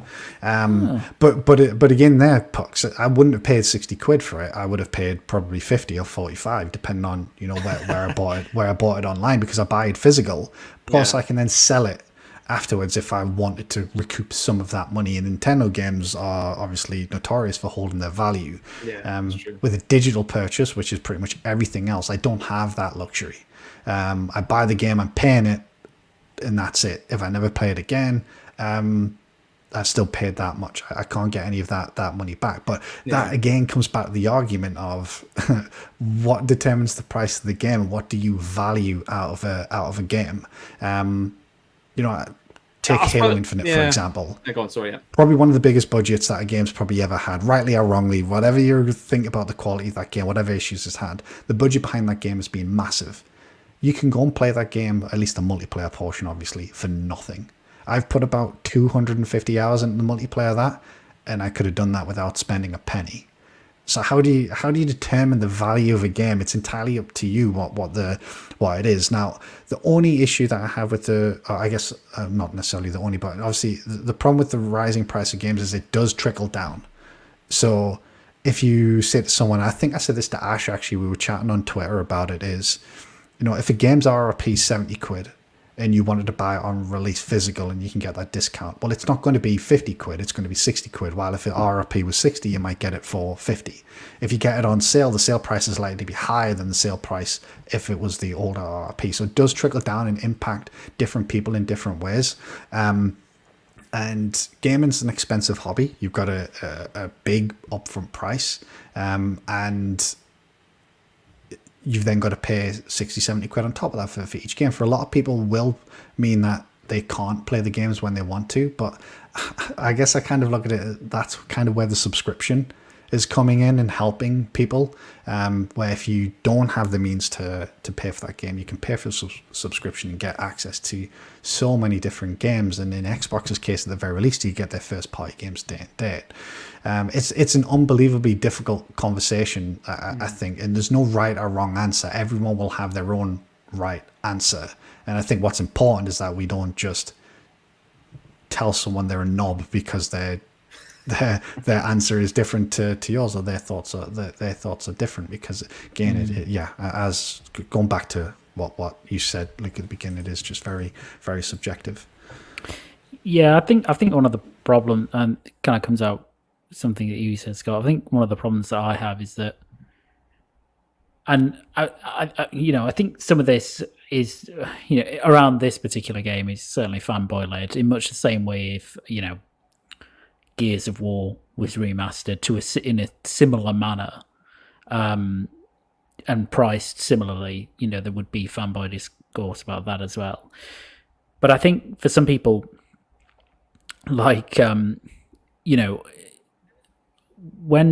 if you don't think it's worth that, that's absolutely fine. But when you then go around to other people and you're almost treating them as stupid for buying the game, like, it's not as if people are looking at this and just like completely unaware of what they're buying. I mean, every one of us sat here on this show, how many times have we sat there and bought a Nintendo game that's been released 6 times already, and we've paid full price for it, knowing full well that there is no benefit to this game above other versions, except that it's on the Switch or something. I'm 100% guilty of that. Hands up. Like, we sat there, we've done that, right? But it's not as if we've done that just like, we're expecting this to be, completely remade from the ground up or have X, Y, Z. Like, you go into this as a consumer with knowledge, right? You know what you're buying. And so I think it's really condescending / weird when other people are like, well, you shouldn't buy this because it's not worth it. As if first of all, your like their assessment opinion of matters. worth, to be quite it's honest, true. like, I give a shit what you think, like, I don't care. No, nobody's done that to me, but you do see that on Twitter, and if they did do it to me, I'd slap them down. But nobody's done that to me. But you do see that. You see that happening, as if people are stupid for buying this game. It's like, well, no, because I'm not. People aren't stupid for that. Do you think people are stupid if they don't want to buy Game Pass? Well, yeah, they could save themselves some money, but they're not stupid because maybe they don't like subscription services. Maybe they prefer to buy their games. I've got a guy that I work with who, just as an example of that, he is a gamer, of course. He only plays Call of Duty and Destiny. So as much as in the past, when I've said to him, "Oh, you should need to subscribe to Game Pass," blah blah blah, not like trying to sell it, but just in my own excitement bringing it up, and he's like, "Yeah, no, it looks great, but I only play Call of Duty and Destiny, and that's all I care about. So there's no value in it for me." And it's like, oh, I feel like you're missing out, but fair enough. Like, you do you, I don't care. So just do that's do an what example, you want. really. Yeah, exactly. Like, it's not, you might look at something. Sorry, I'm laughing at some of the comments that Ash is putting in. You might look at something and think, I wouldn't do that. I wouldn't buy that. I wouldn't not buy that. I would do X, Y, Z, and that's fine. But that's you do you. You know what I mean? Yeah. Like, you do what you want.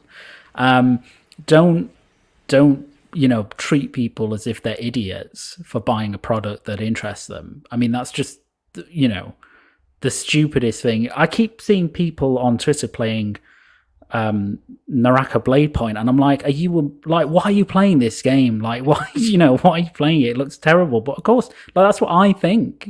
Somebody else is probably loving it. That's fine.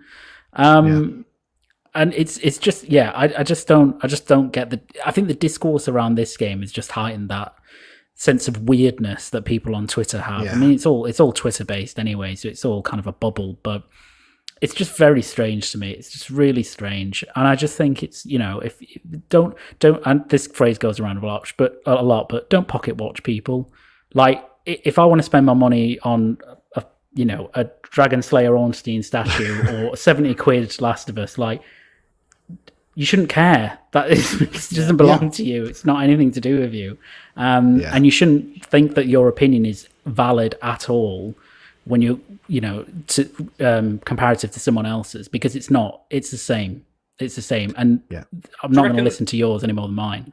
Do you reckon that's the crux of the problem, though? In that, I mean, again, this might sound horrible the way I'm going to word it, but it's going to be quite blunt in that a lot of people do, but in subjects like this, at least, I think there's so many people out there, especially gamers, who feel that their opinion does mean something and matter, when the reality is, and this goes for all of us, our opinions are just our opinions, and they carry no real weight or value towards anything at all. And and it's like fact that people saying, like, again, this might be subjective depending on what your train of thought is, but it's like saying the Earth is round versus the Earth is flat. Most of the educated among us will go, "There's only a fact here," But equally, well.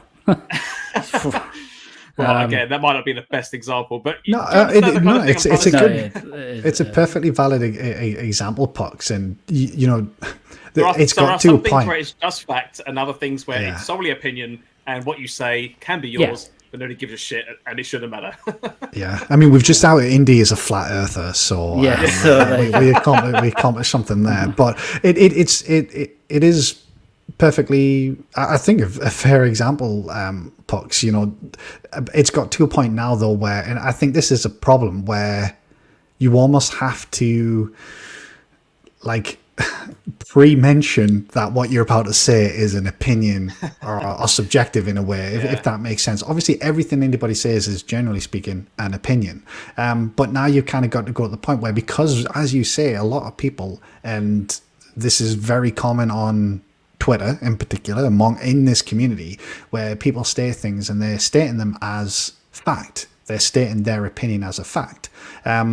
To the point where now everyone has to say, in my opinion, this is the case, or it's subjective, but I feel like this, which we shouldn't have to do. But if you say something, it's very easy for people just to jump on you and tell you how wrong you are, and say, well, no, I'm not wrong. That's just how I feel, or that's how I think. And it's just weird that this happens with games, because I hope you don't mind me using the example of the statues, Luke, but that could be said literally about anything. You could say, right, you buy designer jeans. Are you mental? You can get them from Next for 25 quid a pair of jeans. Why would you spend that much on a pair of jeans? Or you've got people who spend hundreds of pounds on trainers, whatever it might be. And if this didn't exist on Twitter, if I felt someone spent more on a pair of shoes than they should have, I'm not going to say you were wrong to spend that much money on shoes. It's their money; they can spend that money on whatever they want, and I don't see why games would be any different to for that personally. Yeah. But it's because we are in this bubble, and we're also in, I guess, an era now where idiots have a platform to spout so much shit, and they're also behind a keyboard, which gives them the bollocks to say things like that without any consequence. This is going to make me sound old, but it's a sign of the times, guys. It's a sign of the times. It's a society we live in these days, unfortunately. So, arguably, it's never changed, has it? It's just, again, social media just amplifies things, doesn't it? Really. So, yeah, not to dump on social media because it's got many great things about it, but with anything good, it's going to be something bad, isn't there? So.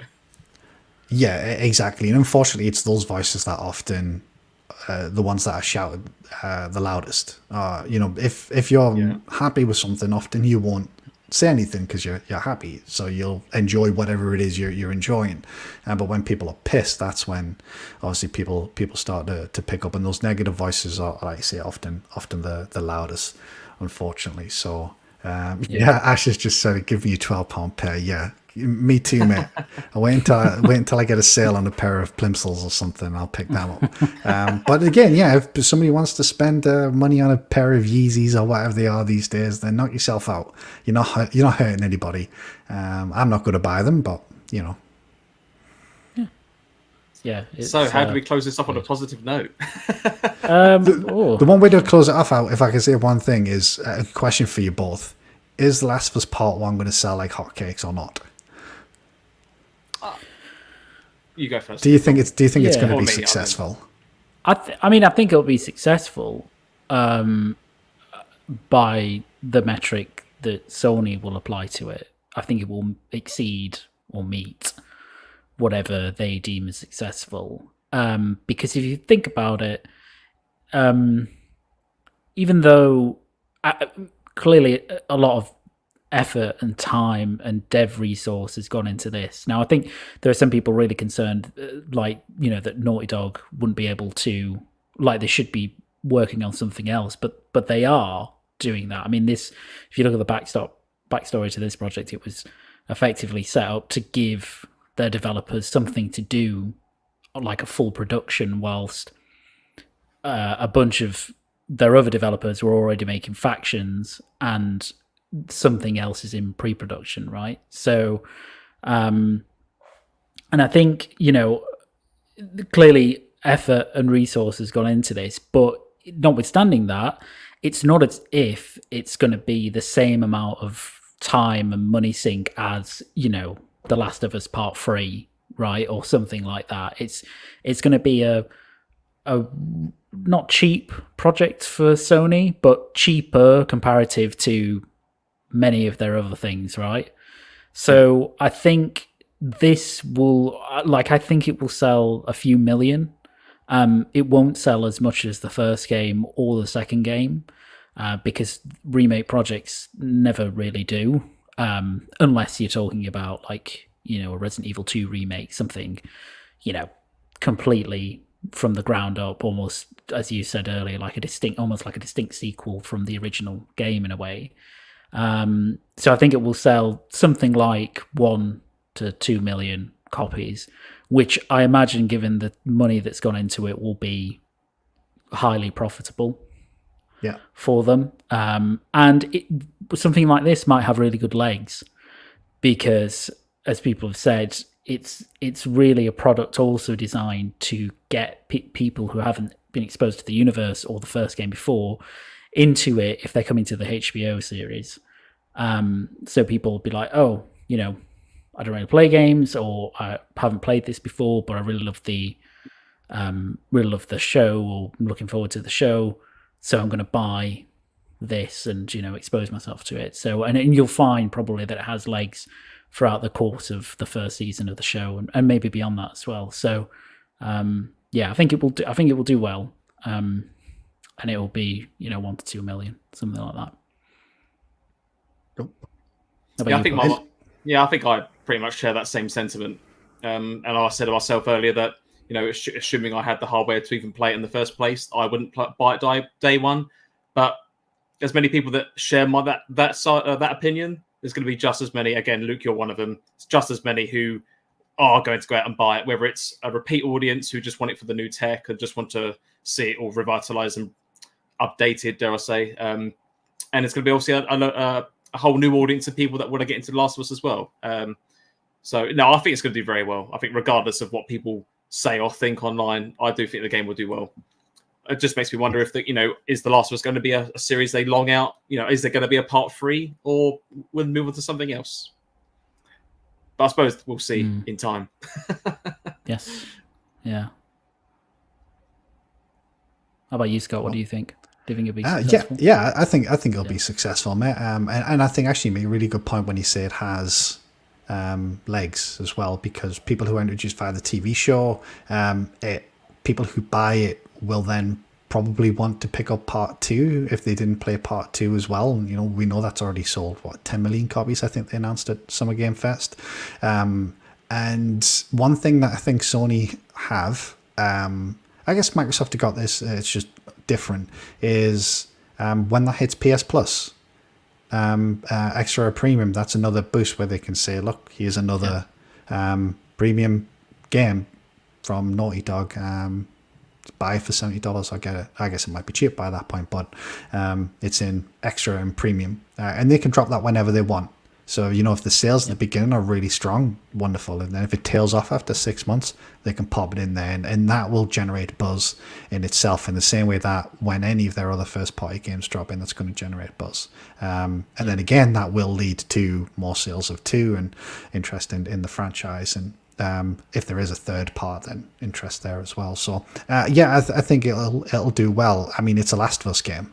Last of Us games are popular because they're really enjoyed by the fans. I know 2 was maybe a bit divisive for a lot of people, from what I've heard, but people really enjoy the game, so I'm sure it'll be successful. And ultimately, that's what it's down to, isn't it? If it's successful, then they'll remake games, or they'll sell them at $70. You could argue, should remake, I'm not going to get into it because we're going to wrap up, but should remakes exist at all? Like, should that studio just be working on something new, is what people will say. But if somebody wants to replay an old game, then great. Luke, would you play a Halo Combat Evolved remake, like a full remake? Oh, say, yeah, like an Infinite Engine. Yeah, me too. Yeah. I absolutely. I would love to re-experience that game almost for the first time. I just don't feel like that for The Last of Us, obviously, having not played it. And even if you have played it, you might not feel like that as well. So, I mean, the other side remake of the coin everything. Again. Remake it all. I'll buy it, provided I like the underlying game. Yeah. Splinter Cell remake, Luke. Splinter Cell, yeah, exactly. Dead Space, they're all coming. Yeah. So you're not disappointed about Splinter Cell VR being canned? No. I thought that'd be the answer. Just give me Splinter Cell remake. Make it look amazing. And give me Spies versus Mercs. Yes, 100%. No, that's cool. No, thank you very much, guys. I've really enjoyed tonight's show. Thank you for joining us and being with us for the last, what's it been? Almost 2.5 hours. 2 hours and 17 so far. Longest show we've done in a while, that. It has been a longer show, yeah. I know it's, obviously last week's show, we had less of a news-based show, and it's just been more talking about latest releases and games. And that's exactly what this week has been as well. Just talking about games for once. And I don't know about you, I really enjoy these chats. It's more laid back. Just get to enjoy talking about what we've been playing, what we think of the new releases, and then we go off the beaten path and go down these rabbit holes, which I think everyone in the chat, as well as ourselves, always find really fascinating as well. So thank you very much for being here, and thank you, panel, as always. And with that, I suppose I should sign off now. So for any new listeners, I think I saw a few new names earlier. By all means, please follow us on Twitter. All of our handles are in the kind of thumbnail underneath the video that's playing. What else do we normally do? I suppose the big important one I should probably bring up as well is for a long time now, we've been trying to hit that 1K subscriber count. We're at 935 subscribers at time of recording. So if you have enjoyed this content and you love what we do, love what we say, and you want other people to be involved, by all means, please like this video. Please share with all your family and friends if you think they'll enjoy this content. And if you can, get them to subscribe as well. We'd love to get to that 1K and just push the channel even further. But outside of that, I think that's it from me. Scott, if you're hopefully ready with the outro video. I think so, mate. I think so. Brilliant. No, that's it from us. So we should hopefully bring you a show next week, Thursday. If not, it'll be next week, Sunday. But in due time, midweek, we should let you know what the crack is. But until then, stay safe, happy gaming, and we'll see you on the next one.